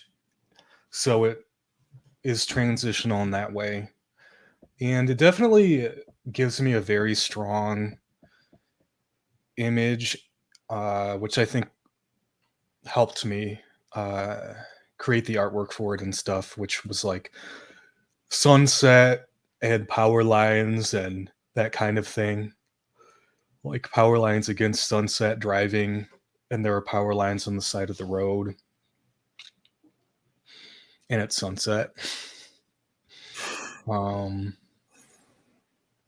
and it kind of has like a well, I saw the genre named VHS pop, and I never heard anything in that genre, but the genre name sounded right to me, so that's what I've been calling it.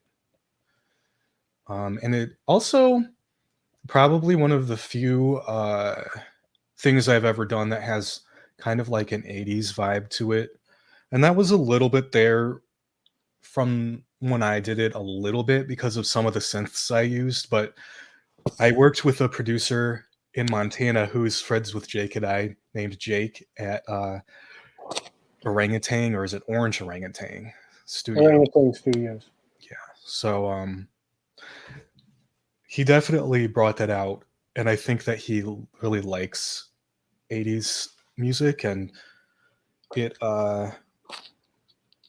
it was there, so it kind of he brought it out. I think if I was producing it myself, it would have had more of a like when I went there, I just had, like digital drums, and that was really what I was thinking of going with. And he wanted to use uh, a combination of some of the digital drums that I already recorded and drums from our friend John Filkins.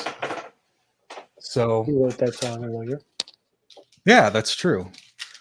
So John played drums in all the songs on it, and I think it turned out really well, and it definitely gives it a different vibe from what it would have sounded like if it had just been digital drums or the drum set, or like digital drums that I had previously recorded. They were a lot more minimalist, but also a little bit more basic. I was planning on continuing with digital drums, but I wanted to add some more stuff. So I think it would have sounded a little bit different from my demos too. What else? What's it like to make an album? Well, that was a really different experience for me because I recorded in a studio for the first time, and it was weird for me because I usually record at home, which is what I was actually going to do today, but it was pouring rain, so I thought it might show up on the recordings, and that was actually literally one of the things that I was just talking about with the mixer who's mixing the song, because there was some noise on one of the vocal tracks that I recorded. So I was just talking with him about making sure there isn't that, or if that's necessary or whatever. But recording it in the studio was fun. It was a little bit more like time constrained. I think that I would really love to record in a studio someday, but have like a lot less time constraints, because I think that's something that could be really cool, is have the studio equipment, but also have more time to experiment and explore. That wasn't really that possible. It was very like based on getting stuff done. And part of the reason for that was because I had a lot of songs I wanted to record, and we never really even got to it. Because I ended up having to go home early, and also it was just taking longer than I expected. So, I mean, I brought like a full album's worth of demos, and we recorded 4.5. And I chose not to include one of them on Power Lines because I didn't think it fit, which I think is a pretty important thing. Not to always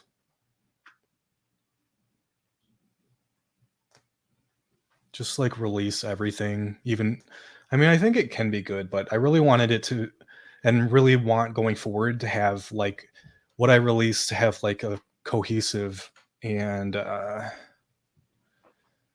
coherent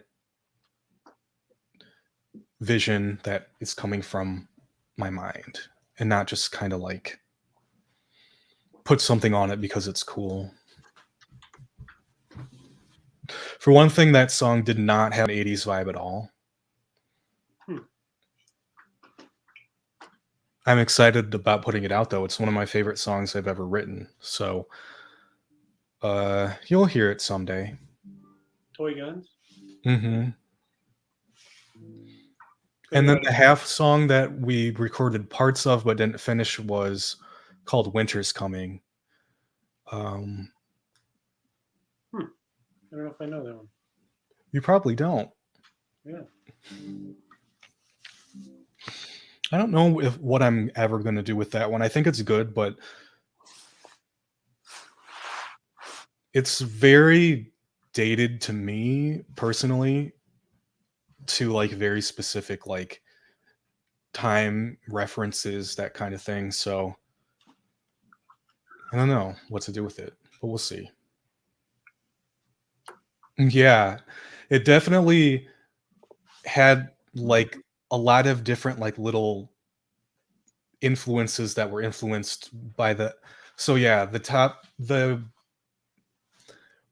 reference to Game of Thrones was through a political reference, and it was important at the time to me, and I thought it was good to do something like that. But now I don't know what to do with it, you know? It's like writing a song like Britney Spears' song Email My Heart or something, you know, with like a very specific reference to a very specific thing that seems weird. Like maybe weird's the wrong word, but just kind of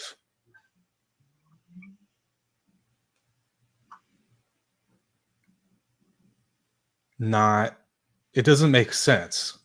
Like it just is a very weird idea of email being so important that you would write a song about it. Yeah.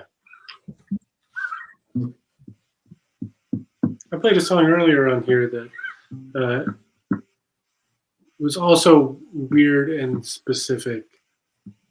Which one? It's called "The Savior" or "Song for Philip K. Dick." Did you write that?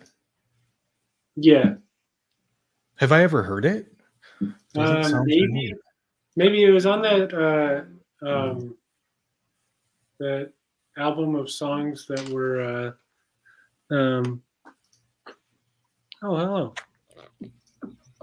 It's called "The Savior" or "Song for Philip K. Dick." Did you write that? This is a weird experience. What the heck is going on?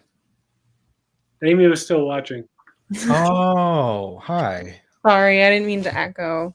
I just thought that was super interesting, and I finally was done peeling a pomegranate. And if it looks like there's blood all over me, that's why. Oh. I want to be the same size head as you guys. Good luck. I always feel like my head is small and the top of my screen is like really empty compared to most people on Well, this.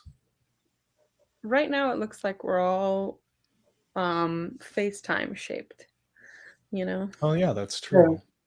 It is true. And your audio sounds better than everyone's.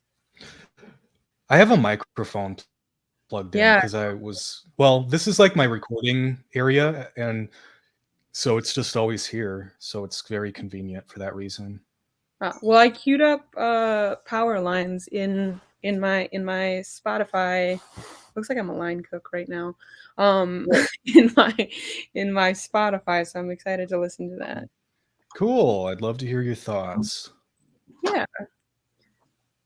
I feel like I was so interested. You described a lot of like the technical aspects of making an album and a lot of like the technical aspects of things, but then when you're talking about the feeling and the feeling of like making something that's like more 80s, I don't know, I have this whole podcast, or I have this whole playlist where I add anything that sounds like it's like from an 80s soundtrack, and like anything that's like that. You know, at the end of an 80s movie where it feels like you're like driving away and like everything is like cohesive, or like the end of the movie is going to work out well, or like you believe in the character, like there's some sort of resolve. Mm-hmm. Yeah. Well, let me know if it gives you that feeling. Yeah, I'll add it That to would the be pretty playlist cool. if it is. It's all like, I don't know. I listened to it later, and then like one of my friends, I like have shared it with maybe two friends, and one of my friends was like, "This is like a playlist that somebody like like listens to like on Molly or cocaine," and I'm like, "Oh dear Lord." Like, I can see why that somebody might think that because it has a very 80s vibe, but I don't think that that's the game plan I was like looking towards. What songs are on there? That's a good question. I'll have to dig through it. I don't know if you made it through the self-portrait song though. I'll have to find where's my phone at? Here's my phone. It's covered in pomegranate. Oh, by the way, Dan, I sent you that song just now. Okay. Who's Dan? Sorry. Jill. And I sent it to you also, Hot, the cat. I have it queued up. Let me see what's all on this. It's called End or the Movie because it was supposed to say end of the movie, but I was typing really fast.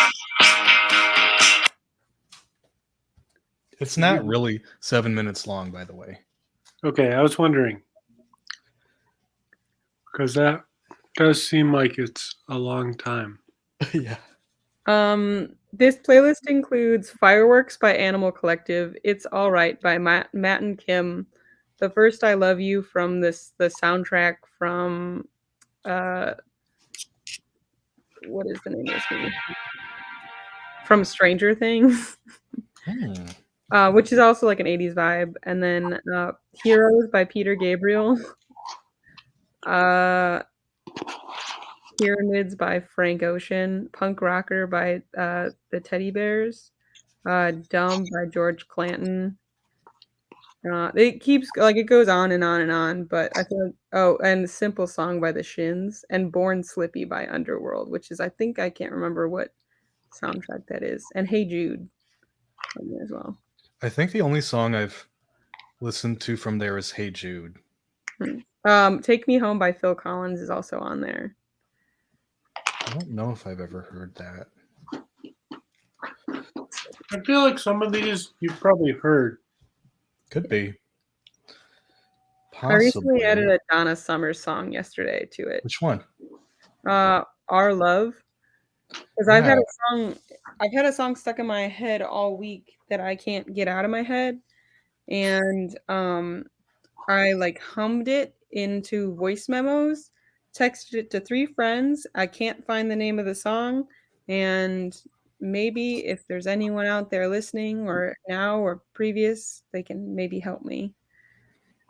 I think Google might actually be able to do that now. I tried it with Siri and it didn't really work out.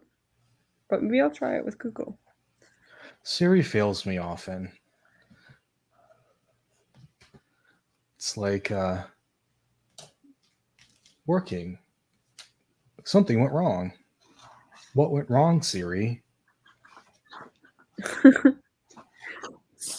I'm trying to imagine like what if Google's voice had my voice, I feel like people would be People would what?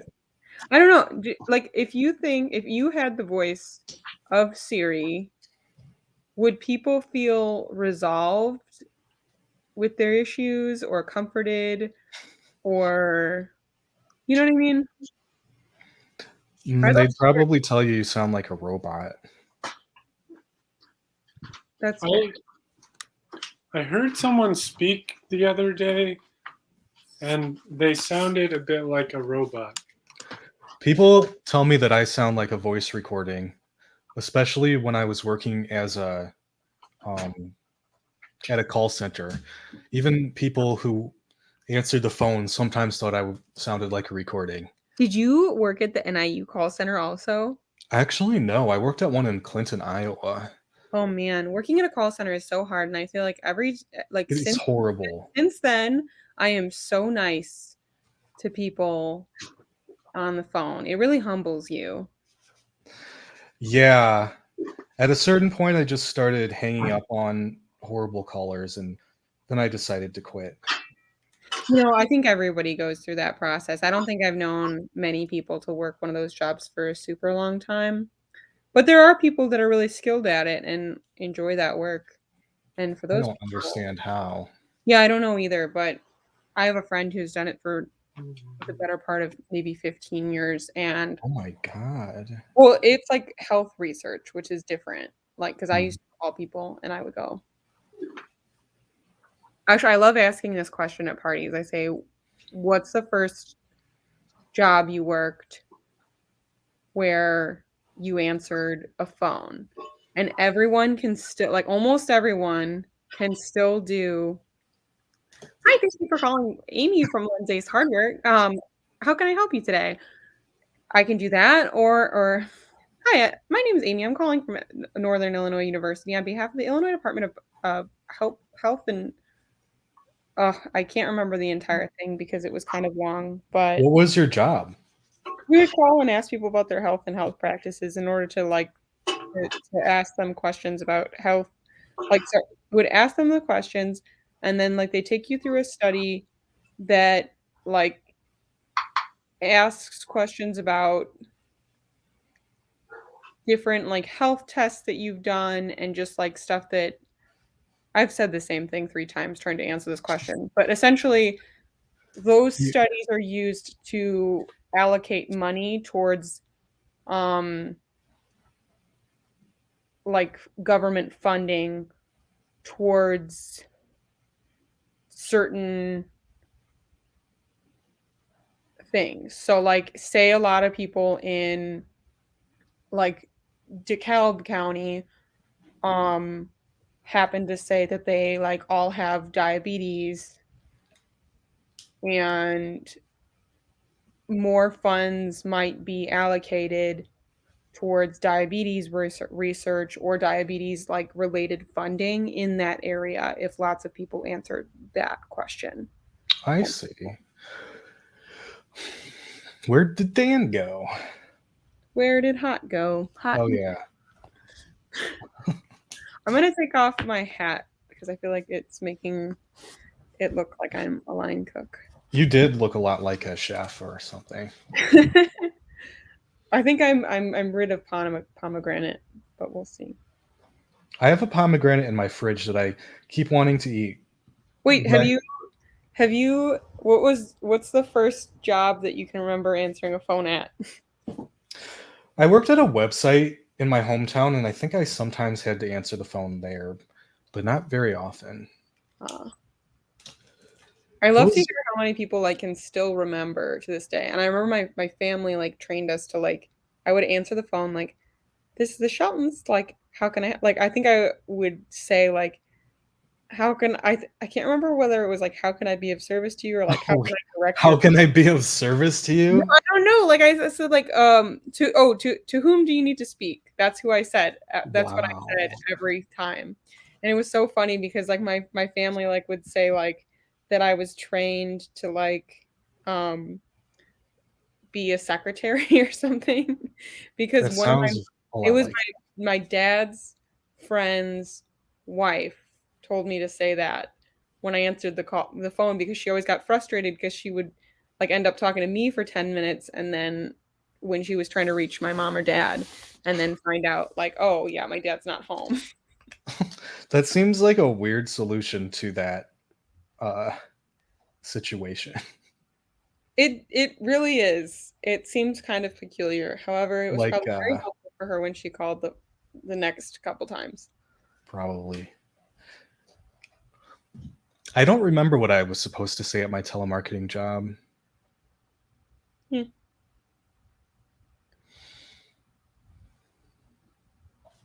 I worked at I think probably the worst department you could work for, the department where people are trying to cancel their service and you're trying to keep them in their service Ooh, conversion. for an internet company That / cable.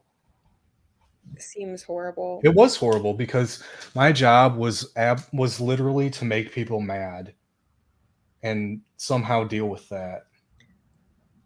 Not give them what they wanted. They would call and be like, I want to cancel my service. My job was to waste their time and get them to somehow not cancel their service. And I was also required to sell them things. Yeah, that seems shitty. I feel like the way that they phrase it is like you're there to like be the last person to convince them to maybe stay. Don't you leave.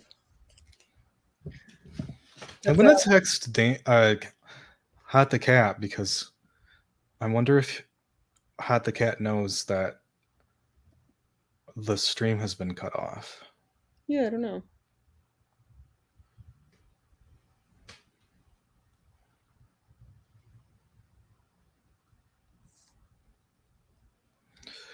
Right now, I'm drawing a bunch of ghosts, but the colors, these colors actually don't look totally. Well, yeah, they do. Oh, I'm kind Like, of enjoying it. See this? This is supposed to be green. This is supposed to be green. Look, The blue Is there blue? supposed to be- That Yeah. seems like green. It looks Really? like. Well, I have a color Wow. corrected screen because I have a fancy Oh, maybe Apple that's- computer. You have a fancy what? I have a fancy Apple computer. It Maybe- has a color corrected screen, which makes it so cool to do photography related things. oh, Like that's- they used to have a really cool, like you used to have to put this device that looked like a mouse on top of your screen and sit there and like let it calibrate for 10 minutes. It was super frustrating. But now there's a different um thing that I guess it's built in and it's super nice. that is really cool. What computer is that? It is the 2019 MacBook. Oh, cool. I have a 2016 MacBook. The infamous one, but I like it. I had a 2012 one for a very long time, and now it's somewhere underneath the desk. I had one MacBook for like 9 years. They can last a long time, but it was really slow. Yeah, it just started being slow eventually. I do like that, I never had to deal with viruses in college. Yeah, that's definitely nice. Do you remember going back in the computer and figuring out how to delete a virus? Because I remember having to do that on my dad's computer, and I was like, "Let me Control Alt Delete, get to this like specific virus. I'm gonna find out exactly what you downloaded, Dave, and then delete it, and then get your computer to work correctly, and also back up your files in the meantime, just in case." You're welcome, Dad. No, but I was also the family's tech supports person. But Yeah. we didn't have the internet for a long time, so viruses weren't really an issue. I'm gonna change shirts real quick, so I'm gonna turn my camera off, but I'm gonna still be here. I hope that's okay. That's fine. Maybe you can do a song and dance for everyone so they're visually stimulated. I just drew this ghost. Oops. Way colder.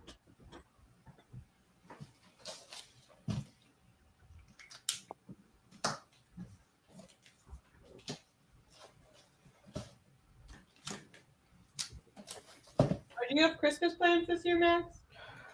Not really, because I'm, far away from family and tickets were too expensive.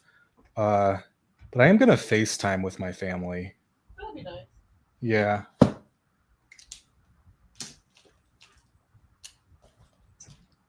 Love a good FaceTime with the fam. Yeah, usually we would FaceTime my brother, so now it's different. It's the opposite because he's gonna be there. Oh. Oh, and my sister just had a baby like 2 days ago, so it really sucks that I don't get to see it. Oh. Well, that's exciting for them. It is. I wish I could be there though. Yeah. Well, if it makes you feel any better, the reason why I was feeling so down earlier today was just because like my family normally has a big Christmas Eve get together, and I asked everyone to. Well, I think we agreed as a family to get tested for coronavirus before attending, and a couple people might have been exposed because like their friends also tested, and now I won't get to see some of my family members, but I'll still get to I since I tested this morning and I tested negative. So I missed a button. So I'll be attending, but I'm gonna miss the people that I would have seen. Yeah. Can you FaceTime them? Yeah, but also a couple of people who might have tested positive are elderly, so I'm just concerned that Yeah, that would definitely be worrisome. I'm hoping they're okay though, and I'm also just hoping that like maybe like even though they could have been exposed that they like could still be negative, but things are different with this new one. I really missed a button here, and now I'm on the struggle bus trying to Time to rebutton this. Nothing that can't be undone. Would you say it's the hardest button to button? I would say that I just wasn't thinking and buttoned the wrong ones. But you can always rebutton your shirt. You know? Have you ever had one of those shirts with permanent buttons? What do you mean? That doesn't exist, does it? Like if you button, like however you button it, it stays that way forever. You can't unbutton it again. That doesn't exist. No way. No, it doesn't exist yet. I thought you were messing with me, and I was like, I was messing with you. I know, but like, you know what? I was like, I was convinced that you were messing with me. I was like, that doesn't exist. No, and then you started to like backtrack a little bit, and I was like, maybe it does exist. Well, there probably is some sort of shirt where like once you put it on, you can't take it off until you cut it off. You know? Huh. That sounds like something that like Kanye West would make. It Or does. some kind of designer like that. Or like the guy who made the bean. What other stuff has he made? Oh, so I recently learned this because my friend, as much as I love him, was being pretentious. Love you, James. Sorry if you're listening to this. But he was explaining that it was the same person who copyrighted Venta Black. Oh, yeah. That's I think annoying. his name is Asaf, but I can't remember his last name. I have to double check. So nobody else can use that color. Yeah, which seems kind of like a dick move, but I don't know. As like an art thing, it's like interesting. Well, I also think that like it's used in science, right? Like I don't know.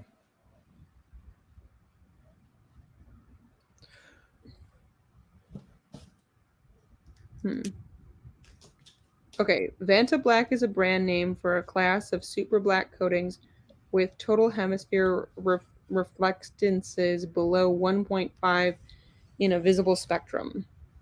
The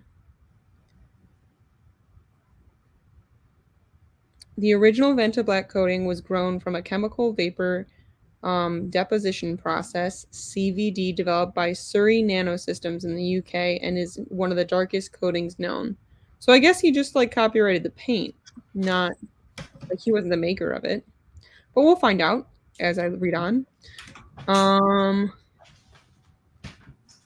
So it absorbs up to 99.965% of visible light. The coatings are unique in that they are not only super black, but that they retain uniform light absorption from almost all viewing angles. Recently, I saw a video where somebody was wearing a fabric that was like very similar to that, and I thought that would make a really good music video. That's kind of cool. Just like walk around, because it kind of just looks like there's a human-shaped hole wherever you are wearing that. So I would like to get my hands on that and make a music video with it. That'd be cool. It would be, but I don't know how to do it. And then what I would use it for is like, so in photography, when you have a glare against something, like say you need to photograph and I photograph a lot of artwork. So sometimes artists do this super horrible thing where they frame their really nice artwork in plastic frames, and it's like super reflective material, and it's super frustrating to photograph because then like all you get is the glare from like its reflection, and depending on the lighting in the place that you're shooting at can be like super frustrating. And then other times like you'll just ask them like, hey, like can you remove the glass in order for me to photograph this or something. Like I don't know, that's not always the case. Or sometimes I photograph it like from a weird angle, and then I like go back in Photoshop and make the wall flat. Sometimes that can look wonky, but a lot of times that ends up looking fine. But not great for like far back views and stuff. but I would use it. So normally what photographers do is they take a black velvet, like you can take a black velvet kind of sheet, and if you hold it up and then you cut a hole where your camera can go in, then it won't reflect back. Really? Yeah. That's useful because I am always trying to take pictures for my Instagram of my art, and it always looks horrible. Well, I have lots of tips and tricks about this. If any other artists are listening or in the future are listening, there's like I always like to photograph like during the daylight, but then again, if there's like a glare on the screen or on like the frame or something, I think your best bet is normally just like some nice lighting, and then like that way like it allows you to like color correct it and stuff as well. But I also like spend a lot of time like making sure that what I'm photographing like has the same like color correction later. Getting good lighting is really hard, and color correction is really hard. I think the easiest way to do it a lot of times is like, I mean, if you're trying to photograph it in an actual gallery, like that's different than like, um, those like trifold, they're, the best way, I'm trying to remember how to describe this. They're presentation boards, and you used to have to get them for like a science project or some sort of like presentation. It's like a presentation board, and it has like fold out cuts, and then they kind of fold in, and then there's styrofoam in the middle, and then white on the outside. No. I'm gonna do a demonstration. Okay. Are you excited? Yes. Why was I describing it? And I can just ring one out. Dun dun dun. This is the poster board that I'm talking about. And Where did you get it? you can get one at like your local Walgreens or dollar store. What is it called? Like, I mean, it's normally, this just says Art Skills Foam Trifold White. I'm sure you could also, like, I would recommend picking it up at the store and not ordering one because, it could get bent. But what's cool about this, I don't know if you're looking, like, if you're looking at my face right now, it probably seems kind of red and, like, seems like my eyebrows are really dark, and then, like this area is dark on my face. And if you can look up, you can see, like, the light in my room right now is coming from up here, and then I have a light in my closet. So I'm taking, like, what it does is it reflects and diffuses light back, or like it reflects light. You can soften light in two ways. You can do that by reflecting it back from a different surface, or you can do that by diffusing it. So for this, like, this is kind of a, like, and it also, like, is, I don't know how close you can see, like, the light there, but it's got a bulb, and then there's, like, around it, there's, like, a glass that's kind of soft, and that's already diffusing the light. So, like, it's not, if it was just the bulb itself, like, say I wanted to use this light.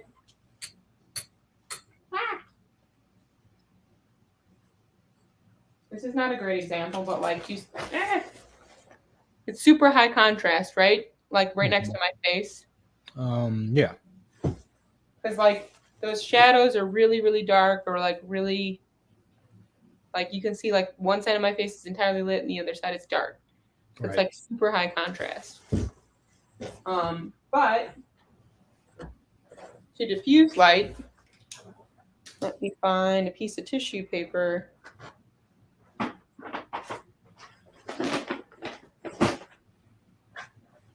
Like, you can use something like when you're, I don't know if you've bought Christmas presents this year for friends or family. But, I like, buy them throughout the year. yeah, this would, like, also diffuse light. So, like, this level of. Okay, It's that's like how much interesting. soft, or I guess I'm trying to show you in a way that I can show this better, but like it's a lot softer. So like if you look at my face Yeah, now, like you see how like it yeah, I do. It's not extreme contrast. there's a ton of contrast right here, and then now it just seems like my skin is a little softer, right? Like maybe I don't have as much acne as I probably do, or maybe I don't have as many blackheads, you know. Hey there, gravy boat. How's it going? I'm just explaining some concepts of light and light diffusion. Are you? Interesting. We were talking about how diffusing light can help soften your lighting, and I was talking about how to like I document artwork, and we were talking about Vanta Black. I'm not sure if you're aware of what Vanta Black is. I am. Um, When they painted the bean Vanda black, it was very, very interesting. that's Michael, the same artist. See, that's how we got on. that was a prank. Anish Kapoor didn't really do that? No. Oh, I thought he did. Yeah, I Oh, that's remember really when you cool. told me that, and I was really baffled by it, and then I looked it Huh. up later, and I was like, I read that it was a prank. It's the same artist, though. Well, I'm pretty glad that they didn't paint it black because that was really cool, the bean. Well, I'm gonna look it up because I want to see a photo of that because I bet it looks kind of cool. Bean, Vanta Black. I'm very glad that that didn't get painted black. Yeah, it didn't get painted black. I'll be right back. Oh, so I think some people just like photoshopped it to look like that. Yeah. Was that with all of the projects that were painted black? Because he did it with it was like supposed to be with a bunch of sculptures. That I don't know. I just looked that one up. I thought that if it happened, I would have heard about it. So I wanted to look more into it. Then I'll be back. It seems as though this was a meme, and it did not actually happen.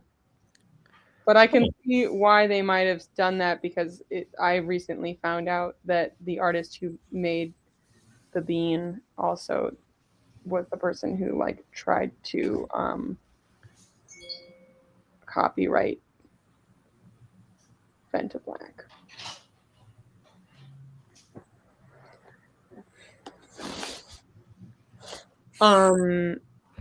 Well, Max seems to have left our demonstration, but if you'd still like to learn, I'm going to show you how light reflection works versus refraction. Okay. I'm excited. You can do this pretty easily and take nice photographs of your artwork or your food, whatever you like. I usually take pictures of my art outside on a cloudy day. Good. That's also a great way to do It's it. like the best way I've found to do it. Yeah, because similar to how I was showing with the tissue paper, clouds kind of act as a diffuser. Yeah. So, like this would be the cloud in such instance, and this is your beautiful artwork with no wrinkles on this. One of the things that I love about this area is that I don't have to wait as long to take photos of paintings if I need to. Typically always gray. You're in the Pacific Northwest, right? Yeah, I live in Portland. Ah, nice. It's been raining a lot. I'm sure it probably has. That seems like. Yeah. I remember like learning. This is so dumb, but I remember the first time hearing about the weather in the Pacific Northwest and being like, I couldn't do that. I'd be depressed. But I remember learning about it because I was reading Twilight. I take certain supplements to help deal with it. I take B12 vitamins because I'm a vegetarian. So I definitely need like vitamin D, and I take L-theanine to help with. I take serotonin vitamin D production. too. Yeah, GABA helps. All that stuff. Because it's easy to get down when you never see the sun. So you gotta just need to see give this. yourself the good juices. I feel If like I don't see the sun, even if it's just like a little dreary, I have literally no energy or motivation. That's why I moved to California. You wouldn't do well here then. I know that's why I didn't move to Oregon.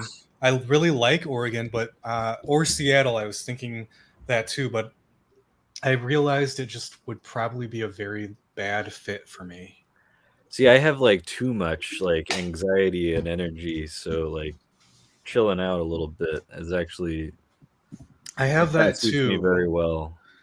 I Cool. have a very annoying and challenging clash between depression, ADHD, anxiety, and stuff like that. So Isn't it incredible how ADHD works with all of those at the same time in the worst way? Yeah. Sorry, that was like an evil laughter. I wasn't aware. Anyways, Max is back for the demonstration. We waited for you. oh, thanks.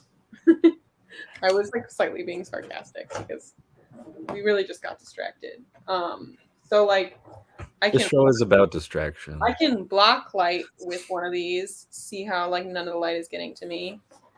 Or as we said, I can diffuse light. I really like that those like DIY solutions that are very cheap. This is how you can photograph your food at home, friends. You want I those don't. Instagram I need to. thing? You I need to photograph my art. put the plate right in the middle Hmm. and then reflect that back. You can also use aluminum foil is another way of doing this. Hmm. But I'm gonna show you guys in a better way. So the light is coming from up above. Y'all can see how I look kind of okay. But now Oh yeah. I like use this at a 45 angle to kind of like hey. It can help like deal with shadows. Yeah, so it softens up the shadows in like the places like so like kind of like where my hairline like might like have like a shadow. It'll like soften up like the areas where you're just like a little dark, you know. That's helpful. I'm curious about lighting. It Like, is very.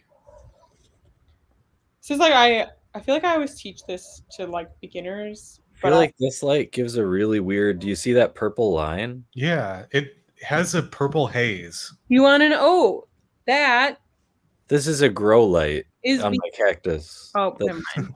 Yeah, I thought it was because Cactus. of refraction. Yeah. But, I mean that it can also be so like the way that that light hits the lens on your camera can cause what you see that little line that you just saw. Yeah, I kind of like it for some purposes. Like You when know you who get that. overuses that a lot? Who? J.J. Abrams. Yeah, he does. You ever watch one of actually. his I like films? It's just like, oh, here's some lens flare. Throw some lens flare in there.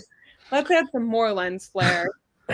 And the popping ones that happen, all that craziness. yeah, well, it's kind of cool because you can kind of like create your own lens flare, like however, like if you use like a cheap plastic camera too, like those happen more often. So I cheap like equipment is if you better. can actually manipulate it in a good way. I don't know, something. Yeah. Well, Max, like you said, like it's not necessarily like better, but it's like an aesthetic choice. So like, there's a reason why like hipsters might use like a cheap plastic camera versus like a perfect like lens on like a DSLR, you know, or like like even if you're shooting with film, like you can still shoot film with like a really like nice lens. Like my film camera looks exactly like a digital camera, and I think some people are always like, oh, like what are you shooting on? I'm like, oh, it's an Elan 7, and they're like, what is that? And I'm like, oh, it's just a really fancy Do you know anything about old cameras? Oh, let's look through my treasure trove. Can I show you a camera I just got? Yeah, I would love to. I have like a collection. From 1948. A ton of Wow, stuff. that's really old.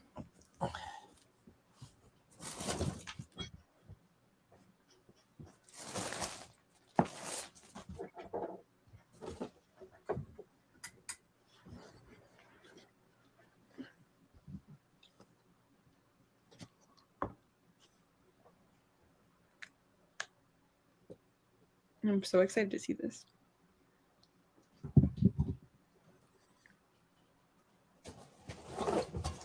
I'm looking for it.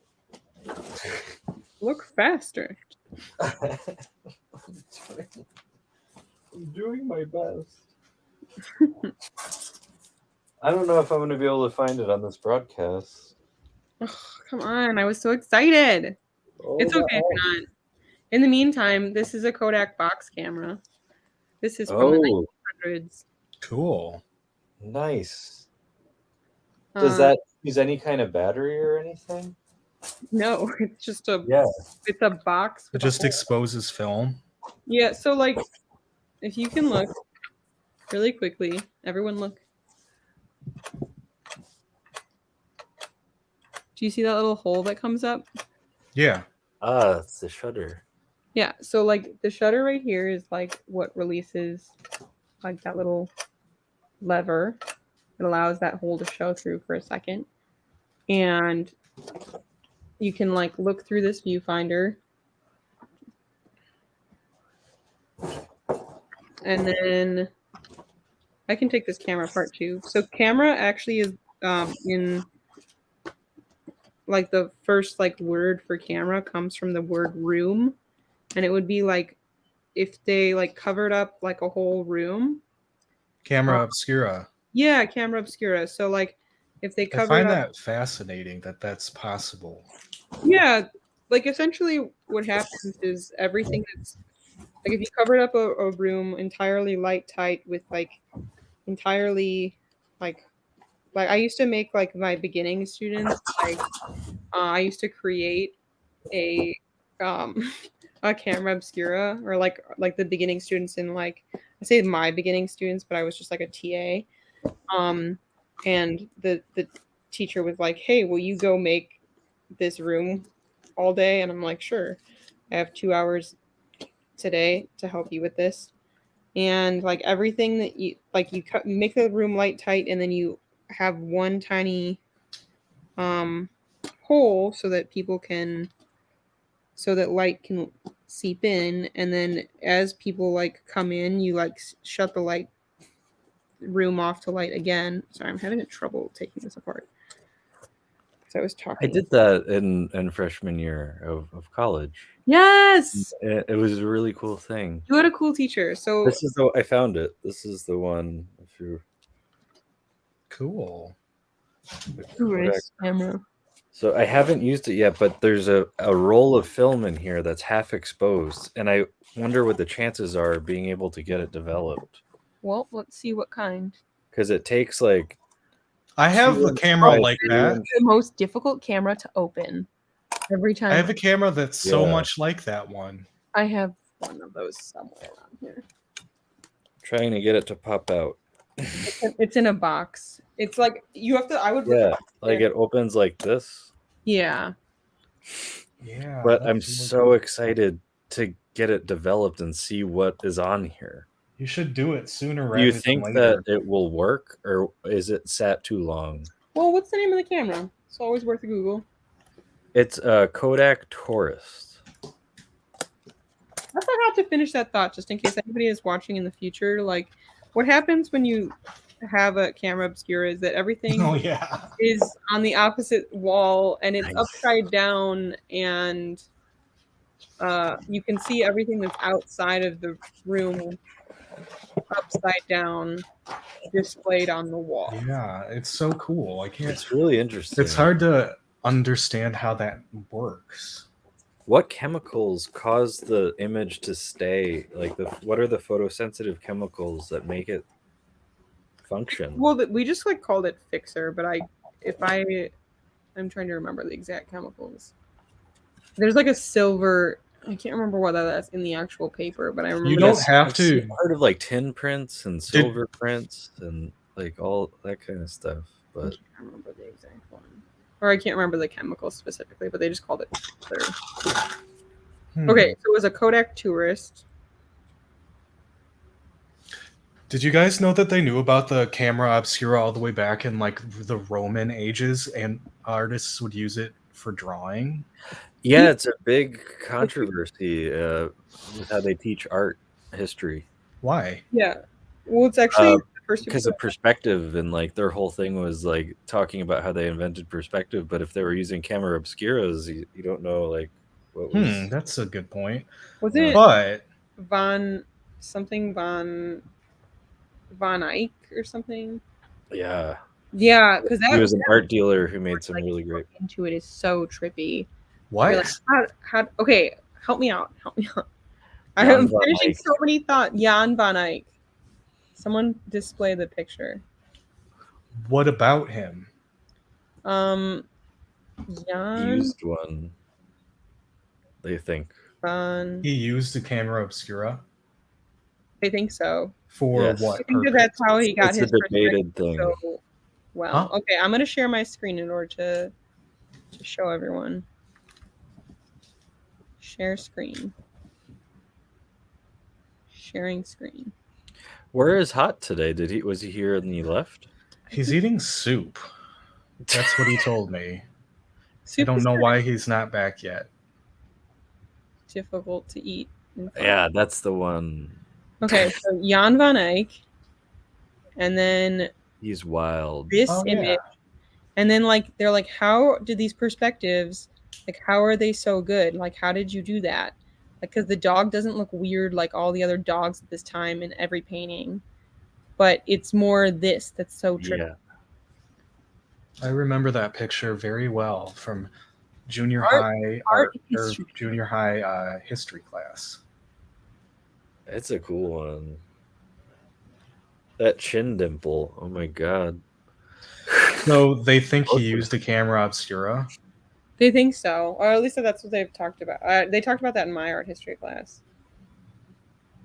Why I'm is it gonna a controversy? while we're here, I'm gonna look up Alberto Morel so that people can understand. Or Albadaro. I don't.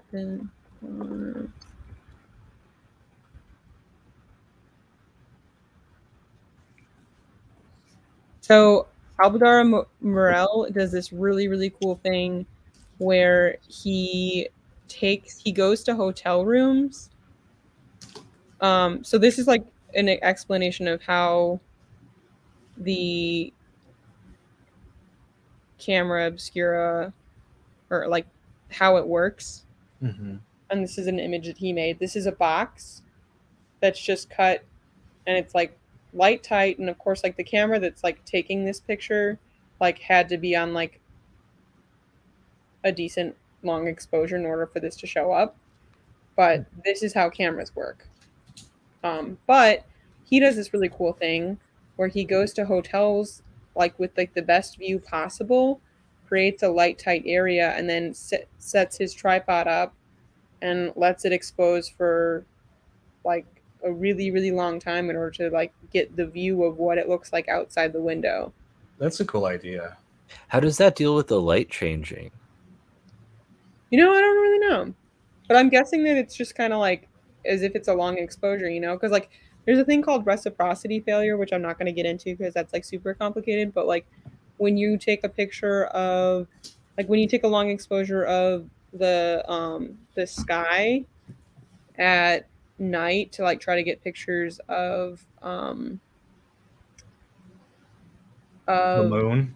Yeah, of like the stars or whatever. Like there's a reason why like the sky looks like kind of blue, and that's, or like it, no matter how still you are, like the colors and like the vibrancy of like the image will still like not, there'll still be like almost too much contrast, if that makes sense.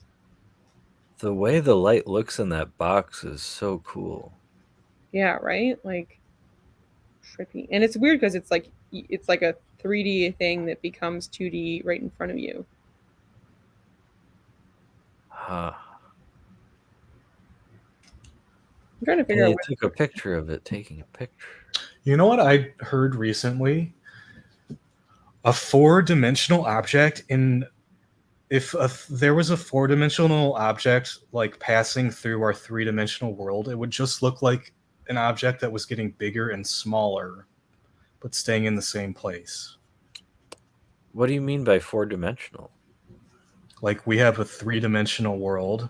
Yes, but what fourth dimension are you referring to? Because it could be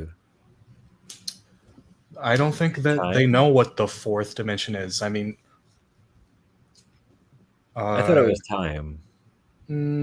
I think space-time is considered one dimension. Okay.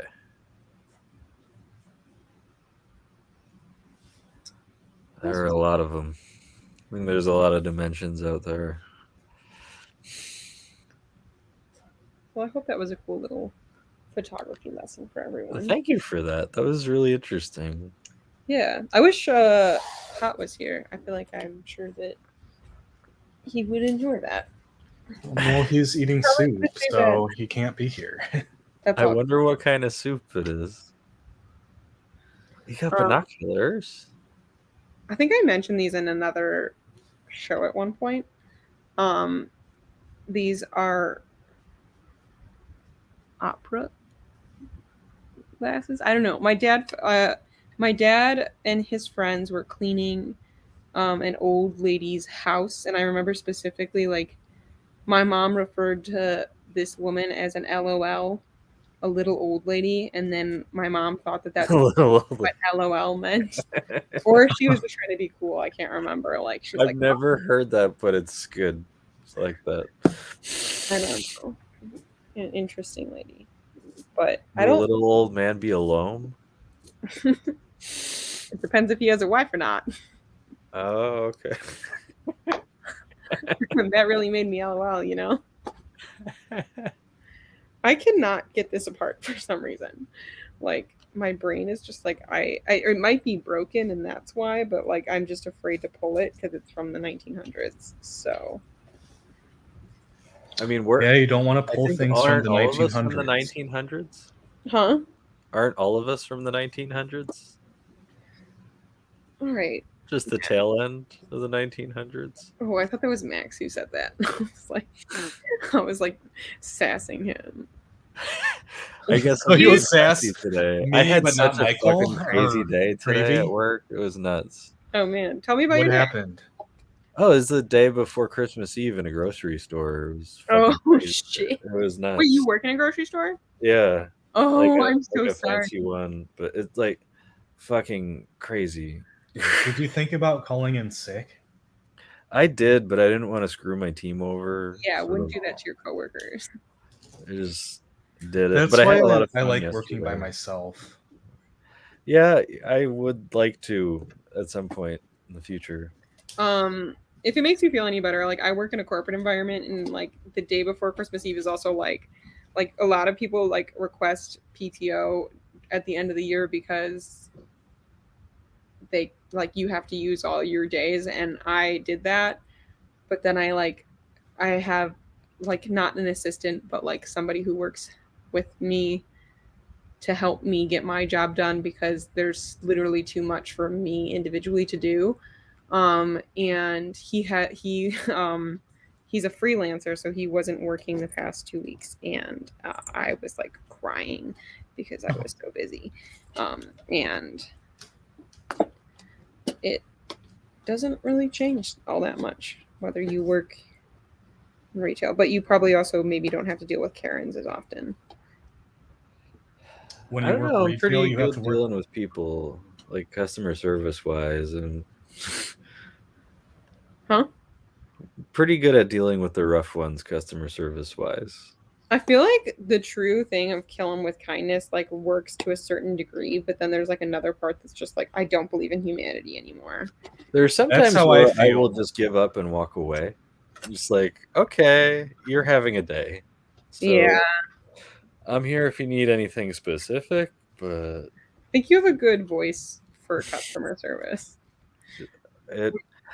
I get what I want on phone calls with customer service representatives. We were just talking about this earlier. Max and I had both worked phone jobs, and I had said like I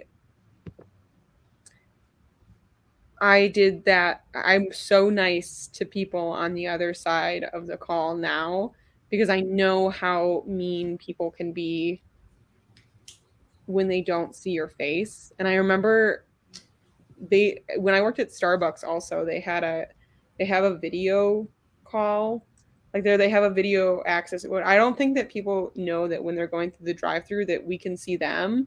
Even That's if creepy. They should say something. I mean, It might be somewhere on the menu or something. no, Like I mean like it being says. filmed. I think it says on the screen like that we can see you because really what it's there for is to see if someone's there, like if because sometimes it'll like alert you that someone's there and then someone's not there or like they're pulled up too far or whatever.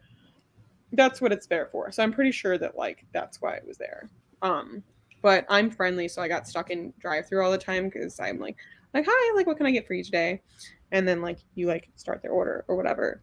But I noticed that people when they can't like people when they were in the store were nicer to you than people in the drive-through, and I was always like, man, drive-through people are like such jerks.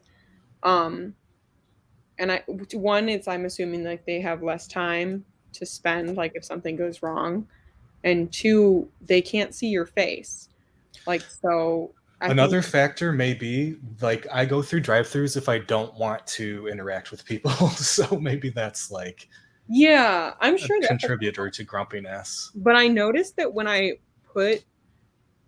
was taking like a psychology class at the time, and I remember thinking about this a lot, but when I put the webcam on that showed me, people were nicer to me. You can do that? Yeah, I think because they could see me crying. Just kidding. My problem with being in customer service is like I'm naturally pretty nice, but I have no patience for people when they're being jerks. Like I just instantly like have literally none. My patience is gone as soon as somebody's being a jerk. I basically spent 8 hours in a super spreader event today. Like it was like shoulder to shoulder with people, kids coughing, and they're not vaccinated because they're not old enough to get the shot. And yeah, I'd be. They should give you like hazard pay for that. Who got COVID there because of the fact, like they should have had controlled openings where they only let certain amounts of people in at a time. Yeah, that's true. But they instead let it just be chaos, and I don't know. I think it was irresponsible. That was irresponsible, Michael. I agree with you. I mean, gravy. Do you have an at-home test kit if you're going to see your family for the holidays at all, or? I'm fine. I'm not going to see anybody. I'm going to eat Chinese food and drink tequila or something. Well, maybe you and Max can hang out because. Oh yeah, we could FaceTime. I'm Yeah, gonna FaceTime my family, but I don't have anything else to do. Yeah. I usually just see a movie and eat Chinese food on Christmas. It's like my What movie are you gonna see? I don't know. There's one that from the person who did the Florida Project that just came out. It's about what? I'm so sorry. You just said that in the most interesting way. It sounded like Florida. Florida. I'm just having so much fun here. Please say it one more time. Florida. I guess I have some Jersey in me after all. I don't know what that Florida is. Project was so good. So what movie is this movie? Florida. I forget the exact name, but it's about a male sex worker who goes back home to Texas and like tries to get jobs and stuff and like live a regular life. Huh. That sounds like it could be depressing. It's supposed to be like a dramedy type deal, I guess. Is it Hot the Cat documentary? What? Is it a It's not a documentary. It's all made up. Something red something. I don't know. Oh, it's Gulliver's Dinner Time. It's Gulliver time? It's Gulliver's Dinner Time. Oh, I thought it was time for Gulliver. Well, it can be. I would like to see Gulliver. Would you say that movie is chuggy? Is what? Chuggy. Chuggy. I don't know what that means. You've never heard that? No. Can you tell me what that means? I don't know if anybody can. Chuggy. How do you spell chuggy? I'll look it up. Cheugy. Good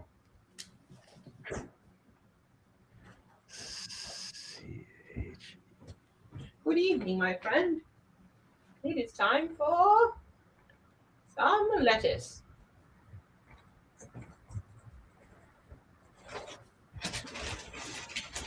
It's Gulliver Munch time, Gulliver Munch time. Yeah, I think it might be. Really? What does I it think say it might be chuggy chuggy. is? The aesthetic has been described as the opposite of trendy or trying too hard. And they use like really inexpensive cameras and stuff. No, It's chuggy good. is like basic and lame. You're basic. Yeah. You're basic. Okay. It's like trying too hard to be basic. This person's other movies were really good. Like they've done. Hot the Cat recommends it, so I trust Hot the Cat. How do you know? I just really trust Hot the Cat But how do you know how the cat recommends it? because Hot the Cat. He put it on the bottom of the screen there. Yeah, Oh, Florida Project was so good. so he's And here just so not So Hot the Cat. on the camera. It's got Willem Dafoe in it. He's really good in that. I don't know who that is. I'm gonna look up a picture. You know Willem Dafoe? William Dafoe.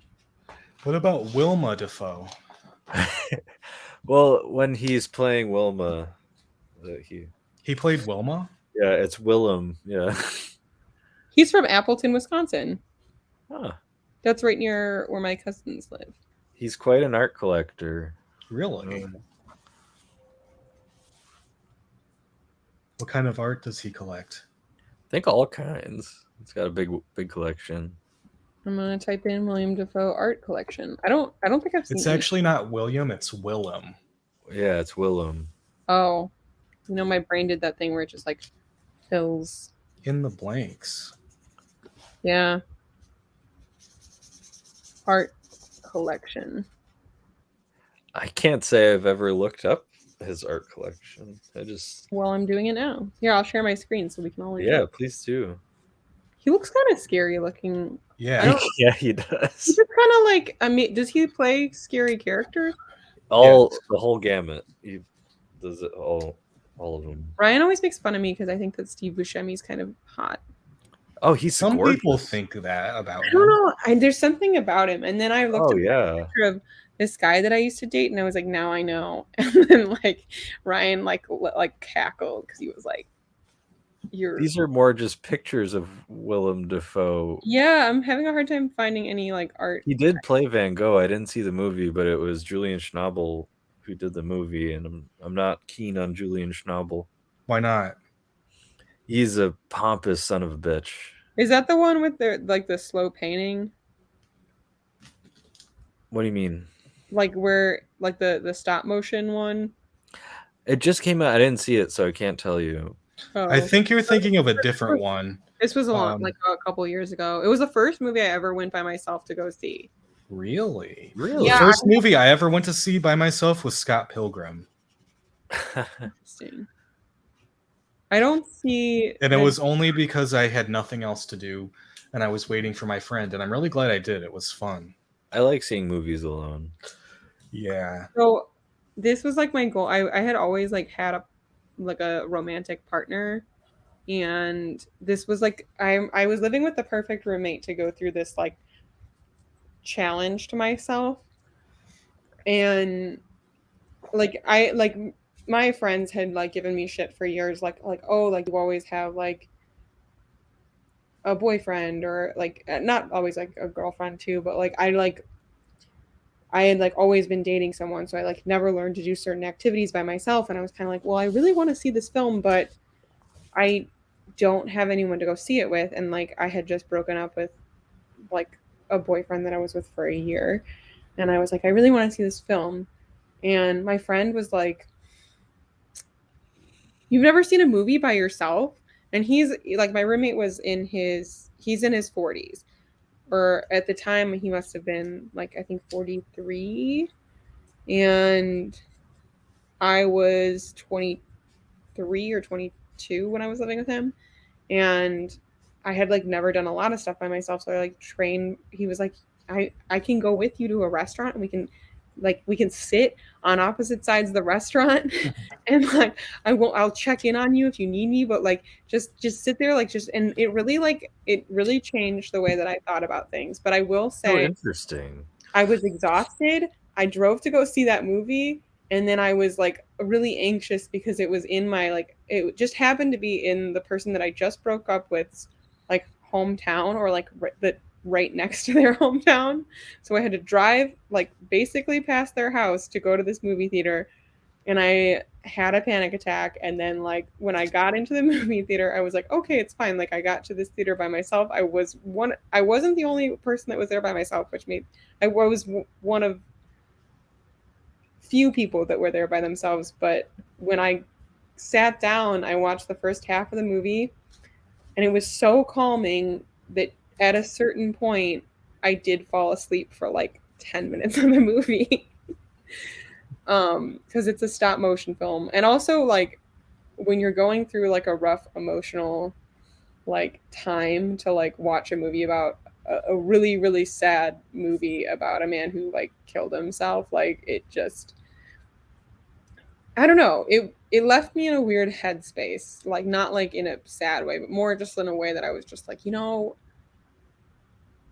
I'm glad I saw this movie by myself and not with a partner, because I don't know if I would have been able to be vulnerable enough to like have all the feelings that like I allowed myself to cry too. And like I don't know, there are also like moments of like joy in that film too. They talk about like how that painting of the tree that he had with it's a tree. I think it's a ginkgo tree. But he painted it for his I can't remember if it's a niece or nephew, but I think that was This was about Van Gogh? Yeah, it was about Van Gogh. What was it called again? I'm trying to remember the title of the film, but it's a stop motion film. It was really cool to see in person. I don't know if it would be as cool like on a tiny screen. So you gotta like get a projector or something. You know what movie was really cool to see in the theater? Coraline. I saw it in 3D. I still haven't seen that. I hear really good things. You have to watch it literally now. No, but you do need to watch it and as I hear soon very as good possible. things. It's called Loving Vincent. Also, if you're a Van Gogh fan, I'm a huge Van Gogh fan. Have you seen the Doctor Who episode about Van Gogh? I've never seen Doctor Who.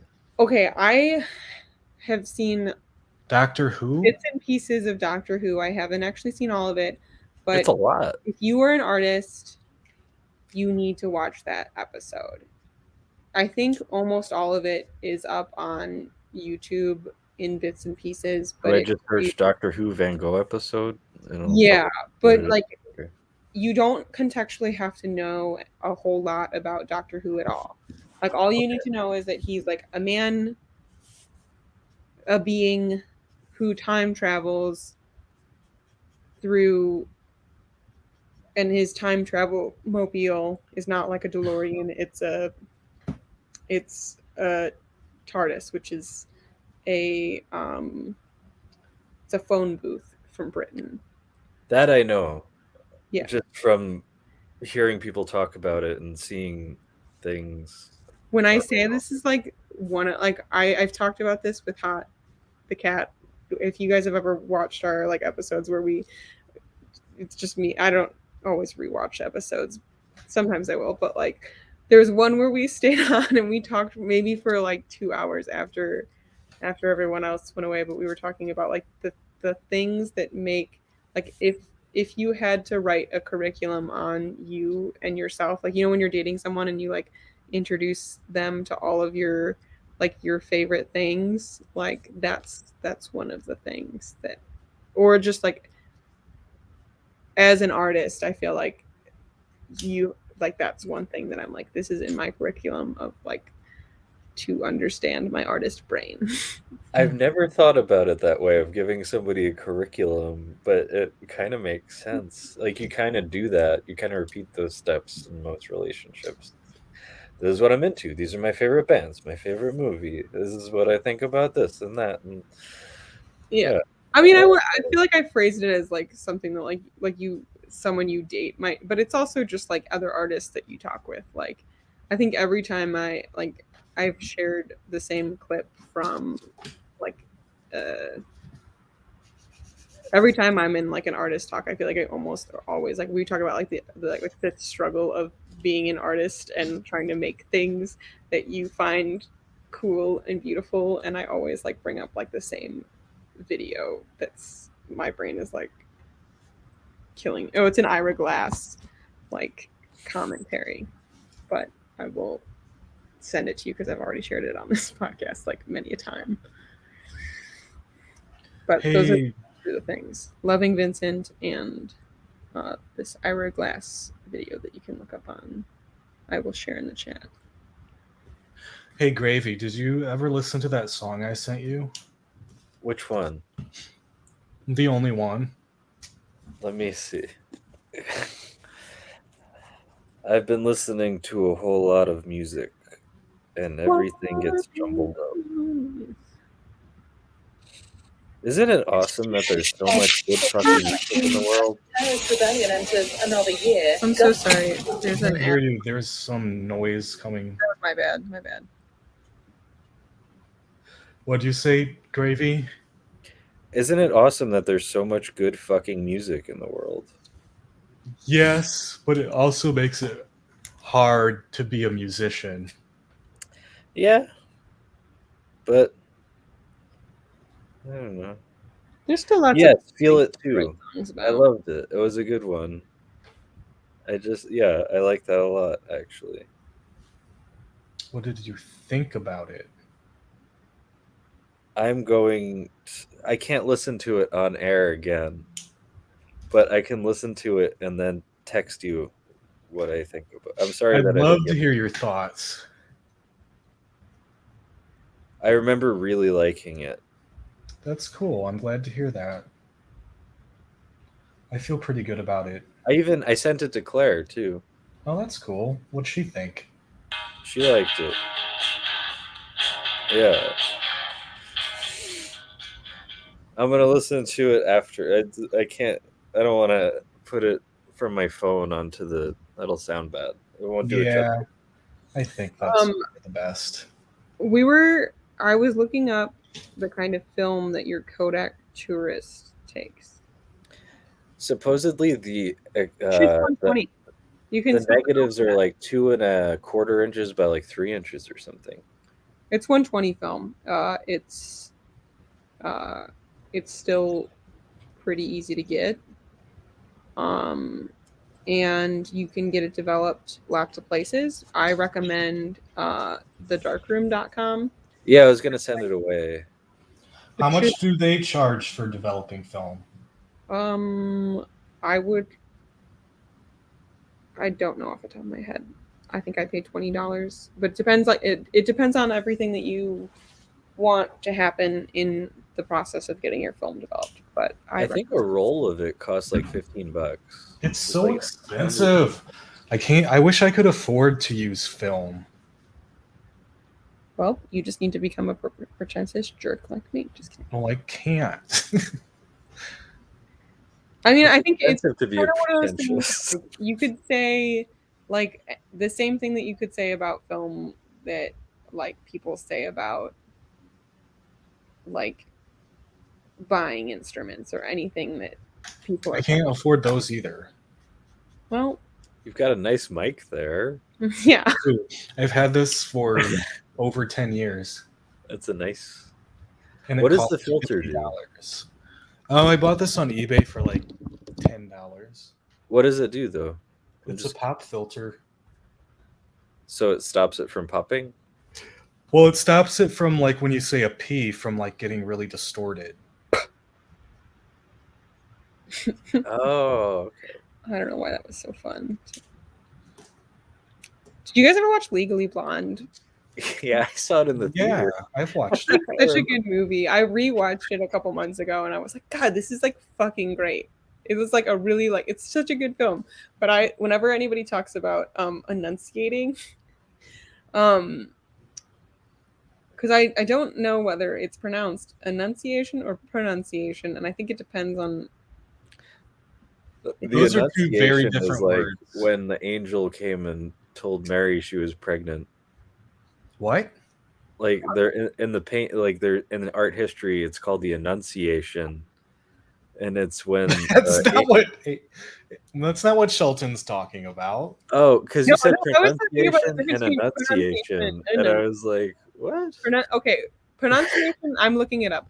Pronunciation is related to a word itself, focusing on which syllables should be emphasized and how certain letters or combinations of letters should sound when spoken.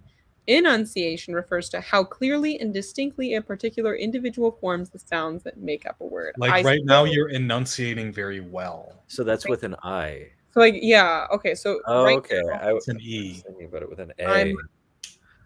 I am enunciating well, but pronunciation would be like it changes based on like how it's supposed to be pronounced. It's like if you say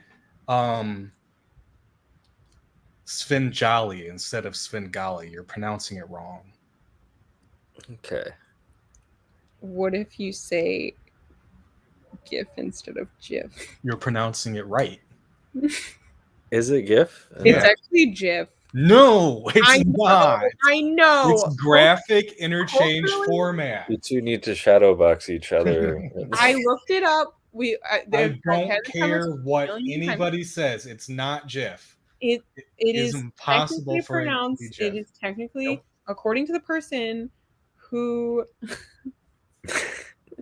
The person who was wrong about how it should be pronounced, they said it should be pronounced GIF.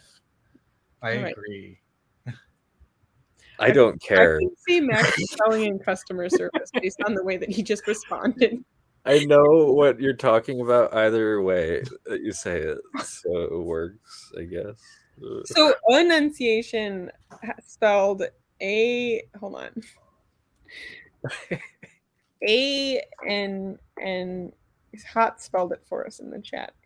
Enunciation. Why are you participating via message? Yeah. Oh, those are so still cool. eating soup? I really like the yellow head. The yellow head. This one? No, right under it. That one. Yeah, I like this one. Doug from. Okay, but who does this remind you of? Football head. What's his name? Yeah, that's what I Arnold. thought too. But he looks like an evil. Oh, hey Arnold, yeah. Have you ever drawn us while you were on a call with us? I don't really do that, and maybe I should, but I just draw like be a random fun shapes and I fill don't them guarantee into. that I'd make a good one of anybody. Yeah, I think it would be a might fun to exercise. draw each other. There's some really beautiful images when you type in enunciation. ANNUNCIATION. Enunciation. Enunciation. Sorry. I think the English language is so funny because there are like always so many different words that are spelled slightly different and pronounced exactly the same, pretty much. Okay, so the announcement of meanings, the incarnation by the angel Gabriel to Mary, the church festival commemorating this held on March 25th, Lady Day. Lady Day. Oh, that sounds like somebody's period. Yeah. The announcement of something. The announcement of Lady's period. Yeah. Huh. Lady Day. Sorry. I had something really like profound to say, and then I just lost it because I thought of. Because you said Lady Day. Yeah. Period day. It was drawing someone. I don't know. It was like something really profound too, and I lost it. Oh well. It'll come back. You got it. I doubt it will. Or it'll, I feel like I should it'll be one of those boomerangs that hits you at like 2 a.m. and you're like, God damn it, I should have remembered that on the call.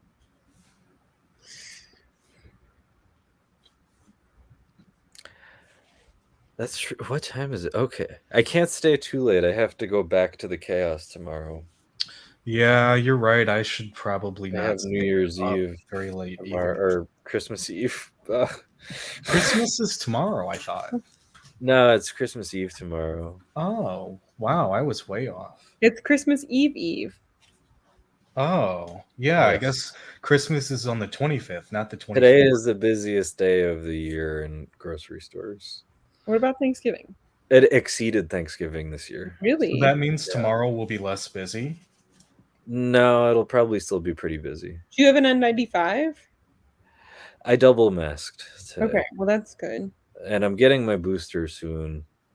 I have to wait until the 6th because Why?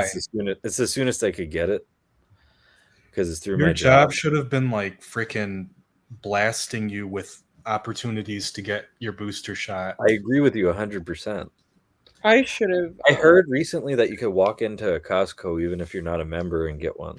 Really? So I I was need to do considering that. doing that, like just going to get. I need to one. get mine too, but I mean, I'm not really around people very much, but obviously, I'm around if I wanna hundreds of get people a it. day. Yeah, that's. Do you have a kid's drawing board behind you? Sorry, I just saw that. What? I do. I I bought one found of it those on the for my street. niece last year. It's like one of What'd the you first say? things I saw. I got that for my niece, or like I got one from IKEA. Like it was like a $20 gift. It was like the best gift. Like I was like, this is a dope gift from your artist like family member.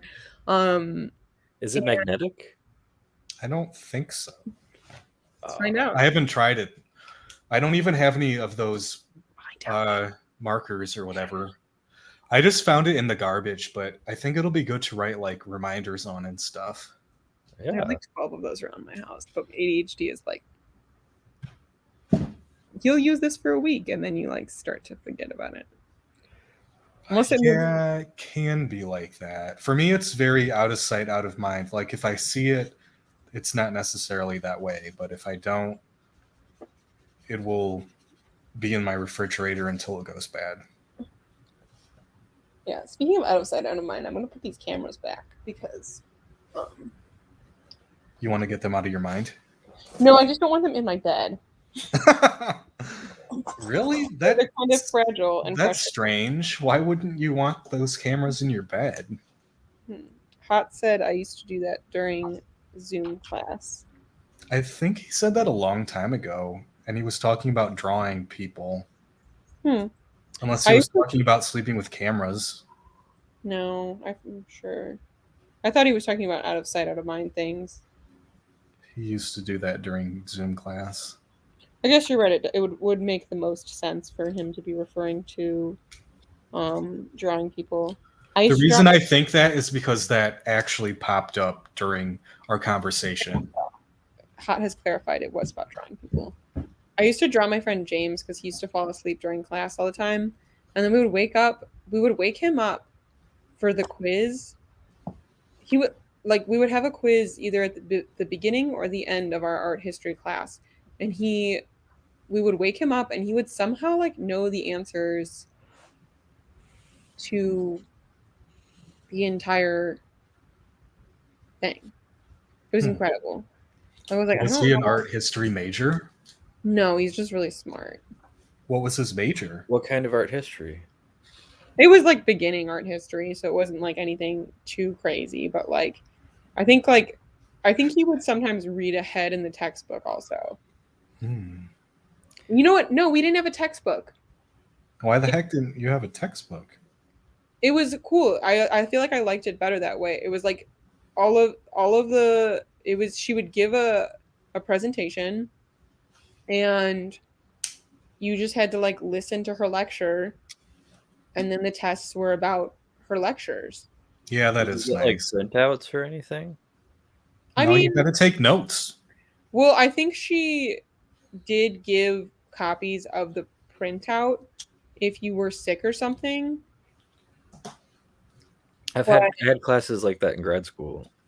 Yeah, I thought it was way better that way, and it was way more interesting, and it really made everyone go to class. And like I participated. And you don't have to buy a book. Yeah. Yeah.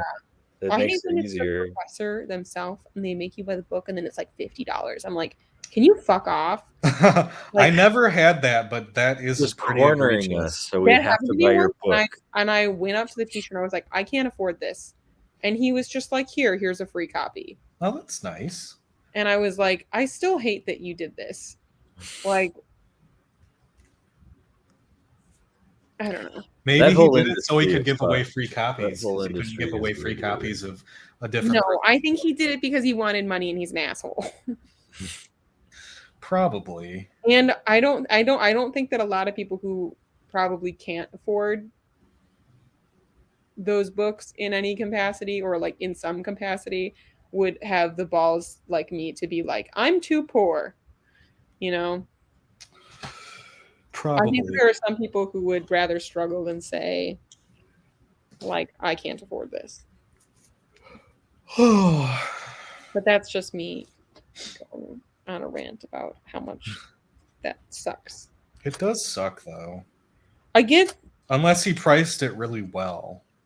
I feel like if they're forced to take your class, unless you like really made a textbook that like is incredible, you can charge for it, but you should also have a free version. That's a good idea. Just realized I forgot to change my name back. Yeah, that's why I kept calling you Gravy. I thought you wanted to go by Gravy now. Call him Great Daddy.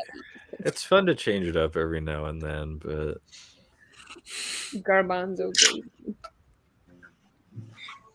My name still said Pearl. why did we wind up doing that again? Because I was trying to do an impression of an old lady who was like a smoker for 40 No, years. we were talking about an alternative name if you had the option to change your name to something else. I don't know if you were there when we were doing this, but like near the end of the last time I was on, I decided I wanted to do an impression of an old lady who had been smoking for like 40 years. Oh, sweetheart. Yeah, like that. Max, can you share your impression with us? You should know smoking It's really bad. That's my Oh, that's okay. My voice just cannot handle it being roughed up like that. Hot and I wound up going on for like a really long time last time. Oh yeah, and you Doing texted drugs. me or you called me, and I was like, I'm asleep already. Yeah. I can't do that again today. I can't do it. I like need to go to bed now. It's an hour past my bedtime. My Yep. bedtime is always Wait, you like go to bed at 9:30 or 8:30? That's the ideal bedtime for me. Wow. What time do you wake up? Like 7:30. That's a good amount of sleep. I'm proud of you. I would love to get that amount of sleep. If I don't, I feel like literal shit every second of the day. I know myself. And even if I I do, I have to still get feel 8 pretty at much shitty. I hear the sounds of Hot the Cat, but I also wanted to mention that I don't know if anybody else is like this, but like I cannot force myself to go to sleep before midnight or like 1 a.m. I used to be like that, but I mean, I would be dead if I did that still. Unless I physically exhaust myself. Yes. That's a good technique. That does help. That sounds like I was talking about. That's not, you know what I meant. What? It's not what I was referring to. Like I feel like I have to like run around or like. That's what I assumed you meant. What did you assume? I don't know the way that I told it. I feel like the way that I said it and then like then it. I don't know. It just came off like it was something else. My job is physically exhausting. Yeah, I bet. Walk like over 7 miles a day and lift 60 pounds over my head regularly. How long do you think you'll be able to do that? Hopefully, well, I want to be a graphic designer once I go through the program and all that. Oh, is that what you're doing? Yeah. I'm a graphic designer. Did you know that? Vaguely. You know that? I'm so sorry. You just sounded very Midwestern when you said it. You know that? How dare you call me Midwestern? That's the greatest insult. No, I don't care. I'm Midwestern, so. Yeah. I think I'm the only one here who's not Midwestern. Wow. Lucky you. Must be nice. Yeah, but I'm from Jersey. It's different. Yeah. People. I went on a date with this guy from Jersey, and I couldn't take anything he said seriously. Where was he from? Everything he was like from like he just kept saying Jersey, but he's from either Newark or Yeah. So he had the accent. yeah, and it was so thick, and I just like I felt like an asshole. I just like was like, am I culturally insensitive? I can't take anything he says seriously. But he My like family sounds like I was like, that. it was just like if he like And they imagine live in Texas. like make sweet love to someone and they were like like I don't know, like that accent, like I was just like What is the accent like? What's so bad about it? It can be a bit much. I'm sure that like there are people that are bothered by my Midwestern accent. So I'm sure You don't I really think have you a guys very have much of- strong you don't accent. have much of an though. accent, you it's folks. perceived as like the normal accent, but there's certain words that like Midwesterners say that other people don't. Everyone on my work team roasts me for the way that like because I've replied to like emails like oh. You replied to emails, Ope? Well, like one time I made a mistake and I replied to like How do you spell ope? OPE. For me, the only reason I ever said Ope was because it was like sort of like saying oops. I say it but I wouldn't say every oops. day. Every I day. mean, it's really a I real would respond thing. to Like, I somebody really do typing say it. ope But to me. it was like an I'm oops sorry, thing. and it means like, oh, excuse me. Yeah. It can mean both. It's for me, it like evolved from saying oops, but not wanting to say oops because it didn't make sense in the context. And it's a real thing, and it's really weird. Huh. Or another thing that Midwesterners do that I found out that other people don't do that's creepy, like we say, oh, let me just sneak right past you.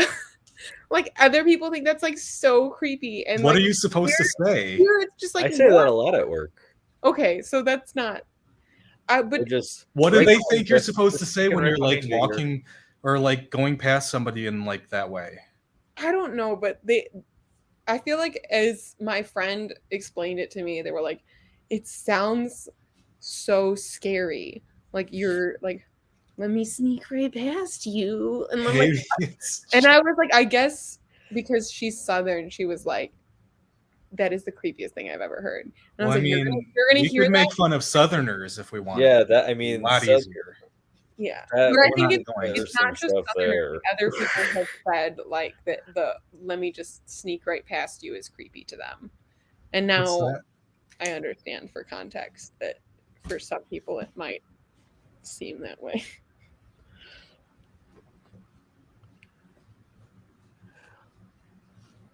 Oh, you said it wrong. I did. Yeah, it's Ope. Ope. Well, no, you can say it like how Garbanzo just said it, like whoop, like it's Yeah, a, that I've has a never W. heard anybody that's say like an it. emergency, like oh no, Whoop. something bad almost just happened, like Almost missed that light. Oh, or no, like if you're walking through a crowd of people and like you almost like accidentally like knocked something of theirs over, you might whoop, like but Yeah, it doesn't mean oops. It's like different. yeah, Huh. well it can mean oops. like It an can kind of, somewhat but more only, intentional. but it's oops. not. Whoop. Like you It's know not it's the happening. And you gotta stop it. It's like an apology, almost. Yeah. But I think like that's a big part of being Midwestern too, is like saying sorry. You know what I hate when Midwesterners say "you're fine." I Is do this that all the something they time. do? I'm like, sorry, I did that. You're fine. Yeah, I know I'm fine. I don't I've know. I noticed just that don't in a like lot that. of different places. I didn't know that was Midwestern. Oh, you're To good. me, it seems like it is. Yeah, you're good. Oh, you're fine. That's different for some reason. I I think don't know. It's not really I a think what huge deal, Max, but are you referring to the difference between when people say you're fine or oh you're fine? I There's guess a difference maybe. between those two things because like if you're Midwestern, you know that one means like oh fuck you and your mom, and then the other one, and then the other one. I means, didn't like, know that, but maybe I kind of subtly picked up on it because there does seem to be a difference because of the tone of voice, like how I'm interpreting it. Tone has a lot to do with things, I think. No, you're wrong. No, I'm joking. You're right. Tone has nothing to do with anything. Yeah, tone of voice is not a thing. Nobody. Garbanzo, have you done the song with like this song about getting to know you song with Hot yet? Getting to know you. What? The Oh. portrait song. We can't see you, Hot. Earlier today. You can't see me? No. No, we can't see you. Oh, that's really weird. I can see me. You're a just a black black square void. rectangle. And now you're a circle with a head One in might it. even say Vanta blank. One might say Vanta. You're gonna get us sued, Shelton. You're not even allowed to say Vanta Black. Nobody can I'm know. like holding this, and I tried to use it as like a fan. That doesn't seem Oh, effective. there's You Hot? Well, that's nice. I was wondering why when I came in last time, nobody said hi or anything. I saw see the you. black, you but I in the didn't know what was going on. It said Hot the cat, and it was just black and made no noise. Yeah, I thought that was kind of weird. But now that makes a lot more sense. That's why Shelton said I can hear hot noises, but then you just went away. Yeah, it's because I came into the show, and from my perspective, I waved. Nobody said hi. Oh, you Uh, waved and like a everyone bad day in ignored kindergarten. you. We're all just mad at you for eating soup off screen instead of being yeah. there. I tried to get a word in, and somebody else spoke over me, and I just stopped. Huh. Well, I wish you had not done that Probably because me. More Yeah. heads. You're such a productive head drawer. yeah, Wait, but wait, you're hold it there, hold it there. The only problem is colors One are might say you totally give off. good heads.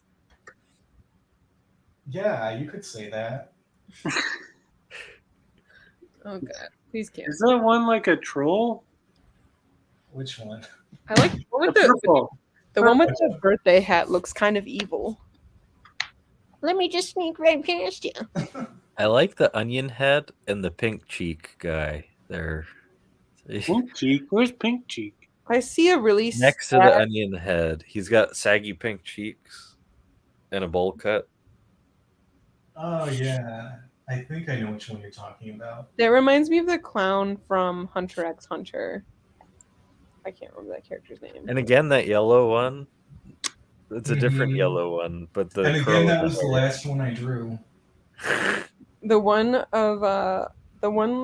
on the bottom right, with the pigtails reminds me of like if the girl from Wendy's like did a ton of drugs. Like Wendy. Like what actually happened to Wendy? Like if she did meth. I think that's where Wendy actually is. We're rocking the pigtails, though. Somebody post the like You gotta meth. keep it, if you got a classic, you know. Is there a hotline for that? I wonder. A hotline for what? I'm gonna like if you happen to somehow find yourself doing methamphetamines. It's not a good place to find yourself. There are drug hotlines. I'll find Those are those to get drugs or No, to no, get... there's like there's like Trip Sit. Have you ever heard of Trip Sit before? No, but that sounds useful. It's Yeah, sure. it's tripsit.me, and if you're ever tripping on drugs or like I don't know, like have somehow ended up on drugs, and you want someone to just be with you and help you through it, there's a website where people volunteer and do that. That's I was really considering strange. doing that actually. That's What? really cool, actually. I was considering doing that, being a Yeah, volunteer on that. I'd like to do it sometime. I haven't found a good time in my schedule to do it yet. One might almost say that it's similar to TripAdvisor. What if you're tripping on alcohol? I I'm bet sure you that could- they would still help you. Yeah, they totally still help you. Yeah. What kind of advice would you give if you were volunteering there and somebody was tripping on alcohol? I would say It can go so Yeah. many different ways. get water is probably a first goal to have. And then like eat something while drinking the water that's light, but Literally not. at the same time? put your keys somewhere else. Yeah. Don't have your keys on you. In your car Okay, so you can. ignition? I'm looking this up. You can choose dark mode if you're anxious, which I think is kind of cool. And you can like choose what drug you're on. Oh, that's helpful. What options are There's there? like a lot. I Yeah. don't even know what some There most. are, and some people are like good at helping people through certain experiences. Yeah, Yeah, I bet like some AA. Does it folks are say good with meth? alcohol. Is meth an option? yeah, methamphetamines are on there. There's a lot of these that I just like have no idea what they are. Like what? Give me one that you don't know.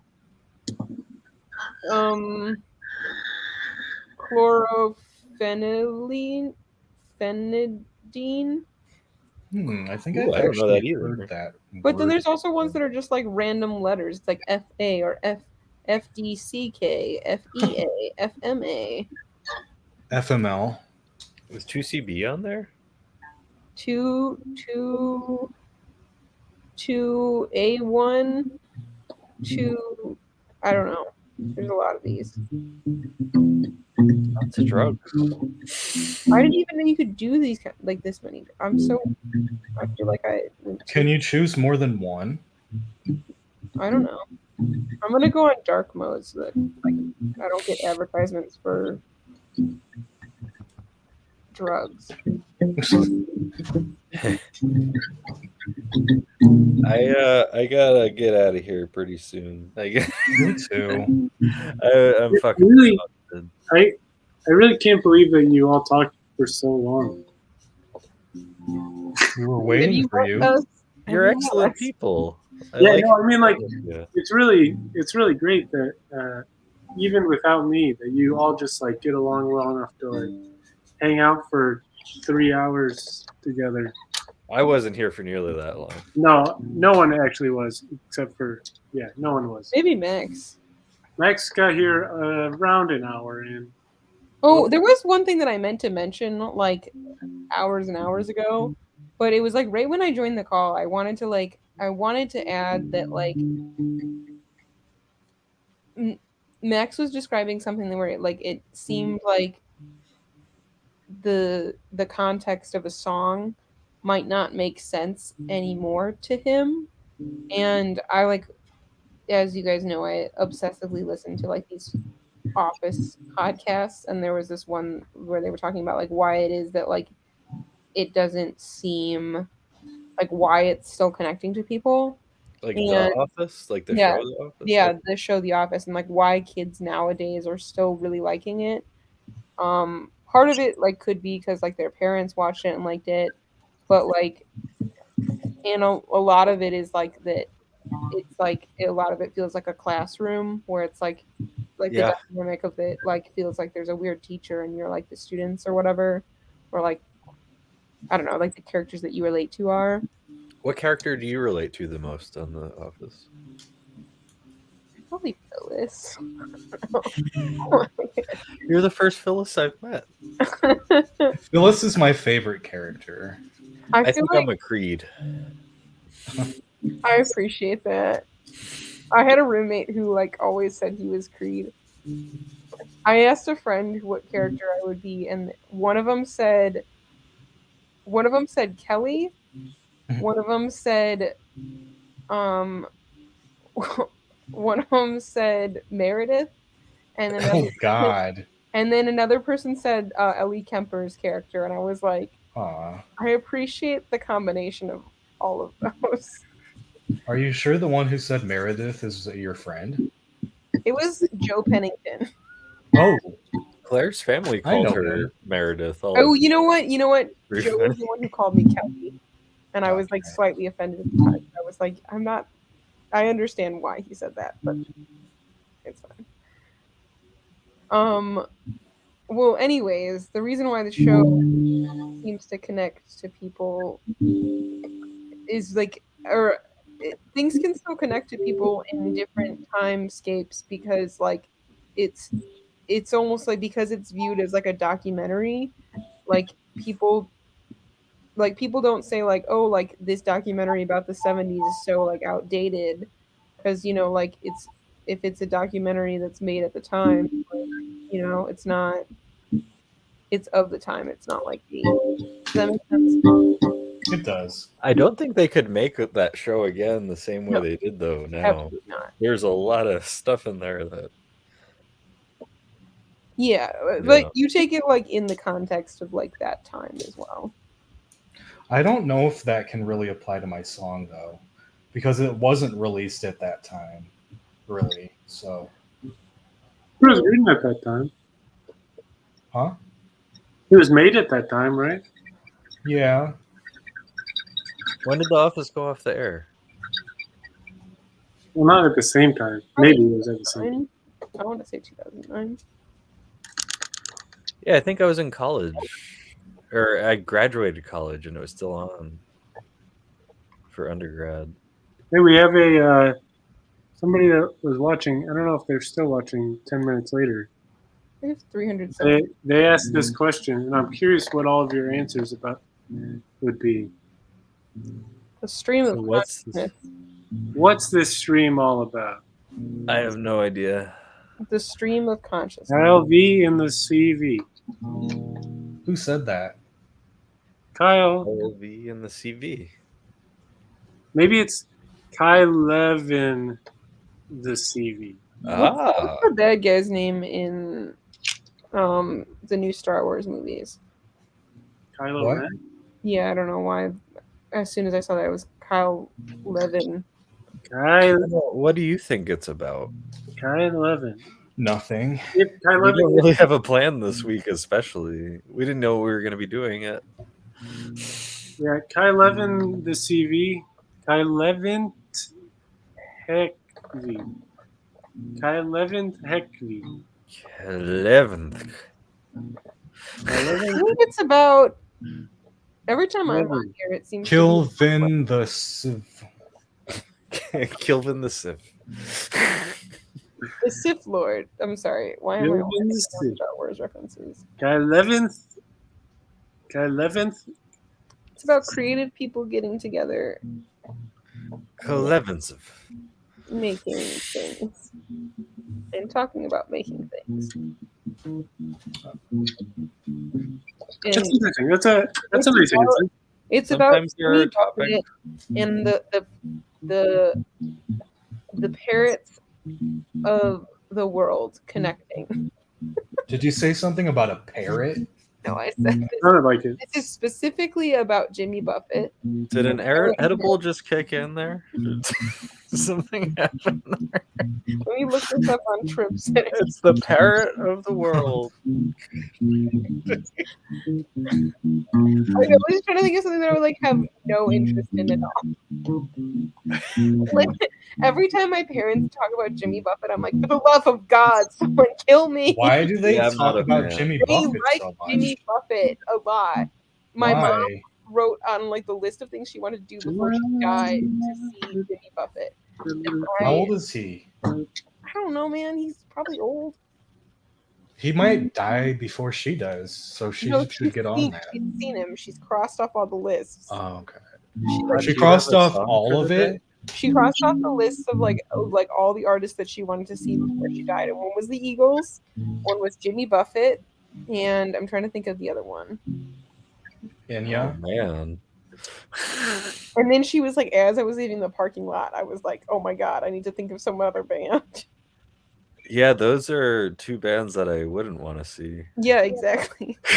You know what? Honestly, I saw the Eagles and they were really good. I saw them too at one point, but I saw them as an unappreciative teenager, yeah, same.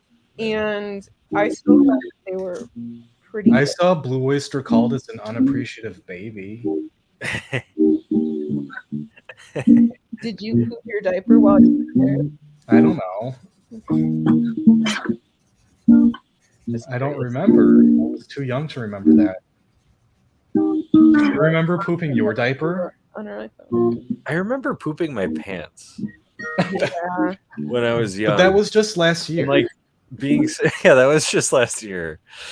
Being surprised by how big it was and that it came out of me. That's really funny. How old were you? Oh, jeez. Do you guys ever poop? As a 33-year-old man. Wow. Like, have you ever pooped in your snow pants?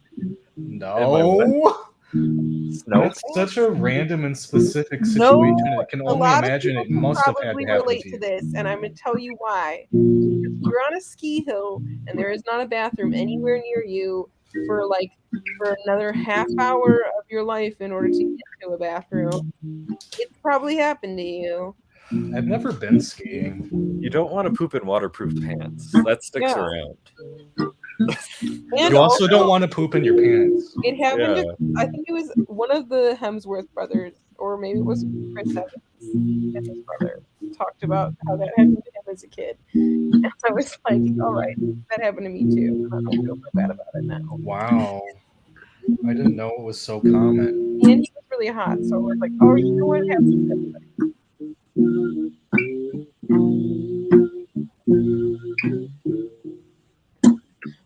Open in your snow pants. In your snow pants. Never quite a good trip, especially not on a chairlift. At least it warmed me up a bit. Snow pants. In your snow pants. Your feel cold in an environment that's supposed to be warm. Oh, shit. I gotta get these off. Oh, shit. I gotta get these back to the lights. Oh, snow pants. Your snow pants. Oh, yeah. What a horrible memory. I hope it comes out the pants leg. Oh, Hope I don't long story. Like the rest of my family.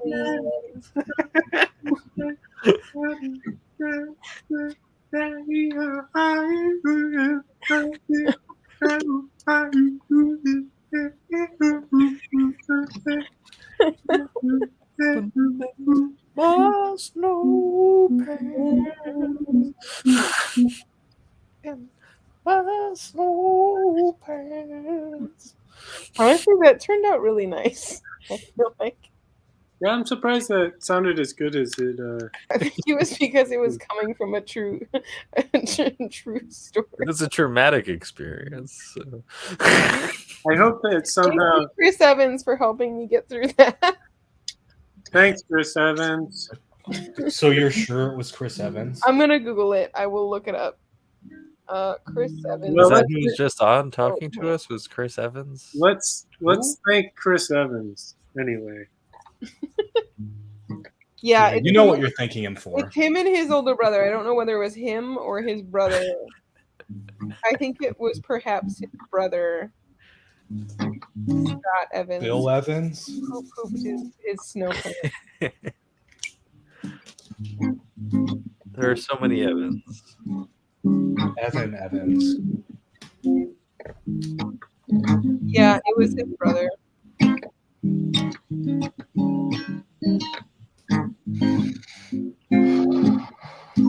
All right. Well, I'm gonna go to sleep. I think probably. Yeah, let's end the show. That joyous memory. So I will say that earlier Max did send me that song to play, and we never played it because my computer died. So I'm going to play that before the. Oh, we get a song here. Yeah, this is Max's song this time. Yeah, I'm excited to hear. Let's do this. Can you hear it? Can you hear it? Yeah.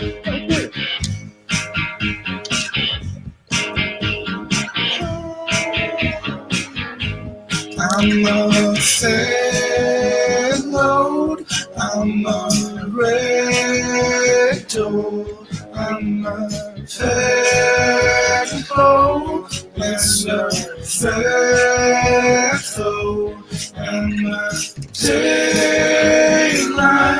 I'm gonna take you mine. Gonna take time. I'm gonna take you right. And I heard about you. Read about you. Let him tell you. Oh, I do. And I feel it too. It's fine. I'm gonna make you mine in the temple, and I'm gonna make you mine in the temple. I'm gonna make you so, and I'm gonna make you go, and I'm gonna let you go.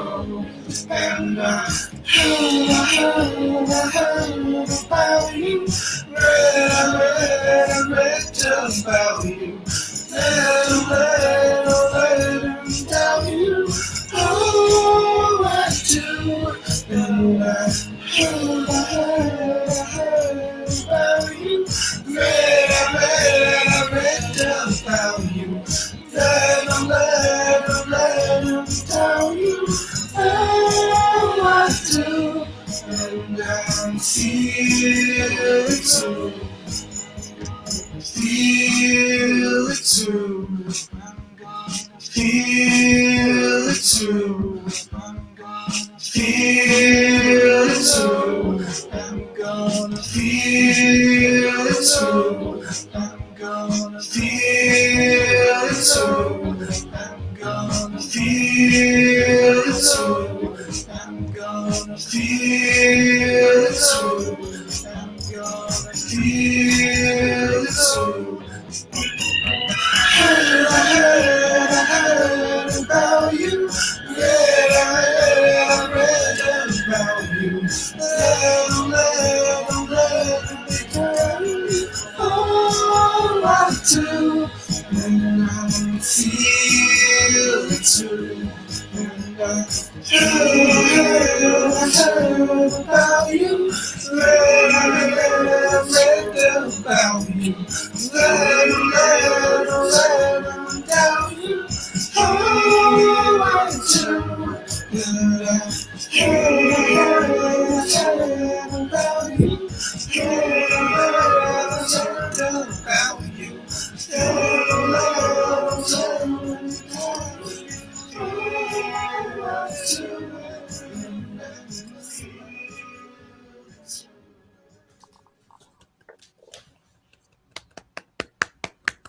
Thanks.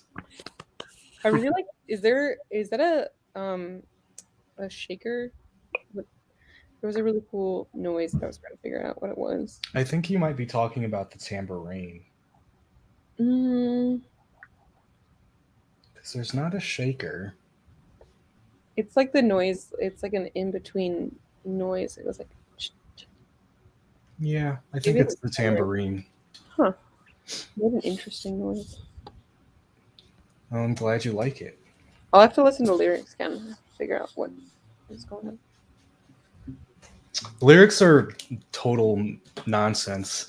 I haven't finished writing the song, and I just recorded some random stuff on top of each other that will sort of slowly morph into a real song. Maybe you can. I think it works as a real song. Yeah, at I the feel like moment. I'm enjoying it. Yeah. I'm glad you guys like it. For me, I like it when I feel like singing the words to a song means something to me emotionally. And I don't feel that way about Yeah. the lyrics yet. Like, they just feel like words so far. Except the chorus. But the verses are just kind of like not in focus at all. I kind of enjoyed that about it. Well, that's cool. You can always listen to that version. We'll see how you guys feel about the way it evolves. Just if you're ever having difficulty writing a song, just think about the last time you pooped your pants in public, and maybe it'll just flow out of you. The poop? It all flows out. You see what I did there? There's no discrimination in what it flows. Oh man. If you want the good stuff, you got to get the poop with it. I think. That's true, and that's kind of what those lyrics are. Just like a lot of them are poop, I really can't. but there are some chunks of corn. Get through a single one of these shows without talking about poop. Why do you think that is? I don't know. It's something we all share. Yeah. Not me. My parents used to do this. Oh, thing. I thought you meant we all share not being able to go. We don't send an it back and episode forth to without- one another. No. I thought you meant we all couldn't go an episode without talking about poop. It's me specifically. I think if there's one common denominator between the poop talk, it's probably me. Well, somebody has to talk about it. It has to be. I should have said that as our answer. The show is about poop and the different ways that Oh poop yeah, lives. and the different There's ways you emotional can, poop. There's psychological poop. the different And then, ways you can force it physical into poop. conversation. And like the psychoanalysis of like the taboo of my parents used to do this thing where they would see how long we could go through a dinner conversation without talking about poop, farts, menstrual cycles, or My something. family never really talked about menstrual cycles. I have 2 sisters. Was there a stopwatch involved for measuring the time? I think it was like my dad's patience. I always kid that like my dad has male pattern baldness like aggressively, so I think like the opposite of mine. And I would always say like he would sit at the end of the dinner table with his hand on his head like this, and I think that the real reason why his hairline is receding is because he just pushed it back. And like the further he got leaning forward was like how done he was with the conversation. So he didn't like it when you were talking about poop and farts? I think he just like didn't. He never. He like understood that we were like this. That is so funny because it was the opposite for me. My dad was the one who was talking about poop and farts, and I was the one who was like annoyed and rolling my eyes about it.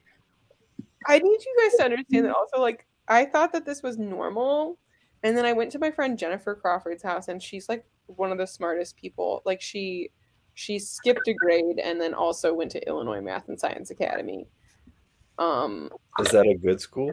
It's like it's a magnet school you apply to, and like it's an academy where you sleep Like a high there, school and then or you college? it's a high school, and then you sleep there, and then like sometimes come home on the weekends because you're so smart. So she's smart, and their family is smart, and I would come over, and I would be like talking about poop, and they were like, "You always bring this up," and it's just, and their dad would look at me and go, "It's just so interesting," like he was like observing me as if I were like some sort of like other worldly. So tell me more about the poop. Tell me What is this poop you're It's talking wine. about? What What is is this it? What is it? fascination you have with your fecal matter? Yeah. I So- remember I didn't. So like I was like maybe in 3rd grade, and they were talking about a word, and they said the word ignorance, and then I asked what ignorance meant, and then they all laughed.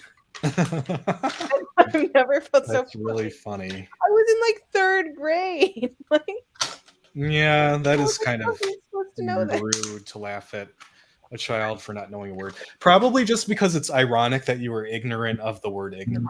That is pretty funny. Obviously, that's why they were laughing, but like. But that probably ridiculed you as a child. Yeah. Yeah. I've never been afraid. I can't say it never, but like I think about this often. Some people are perceived as stupid because they ask a lot of questions, but a lot of people are stupid because they don't ask any questions. If that makes sense. It is true. Sometimes I worry that somebody might think I'm stupid for asking a lot of questions, but I try not to let that stop me if I want to understand something. I'm smart about certain things. I'm gonna go to sleep. We'll probably all go to sleep. Yeah. A long day. I'm ready to hear the goodnight song. That was wait, hold on. I played it wrong. We all sing along. I just show. Thank you all for coming down. It's really been great. That was show. Thank you all for sticking around for a real long time. It's hope you had some fun, because now the show is done. So go on, get out of here.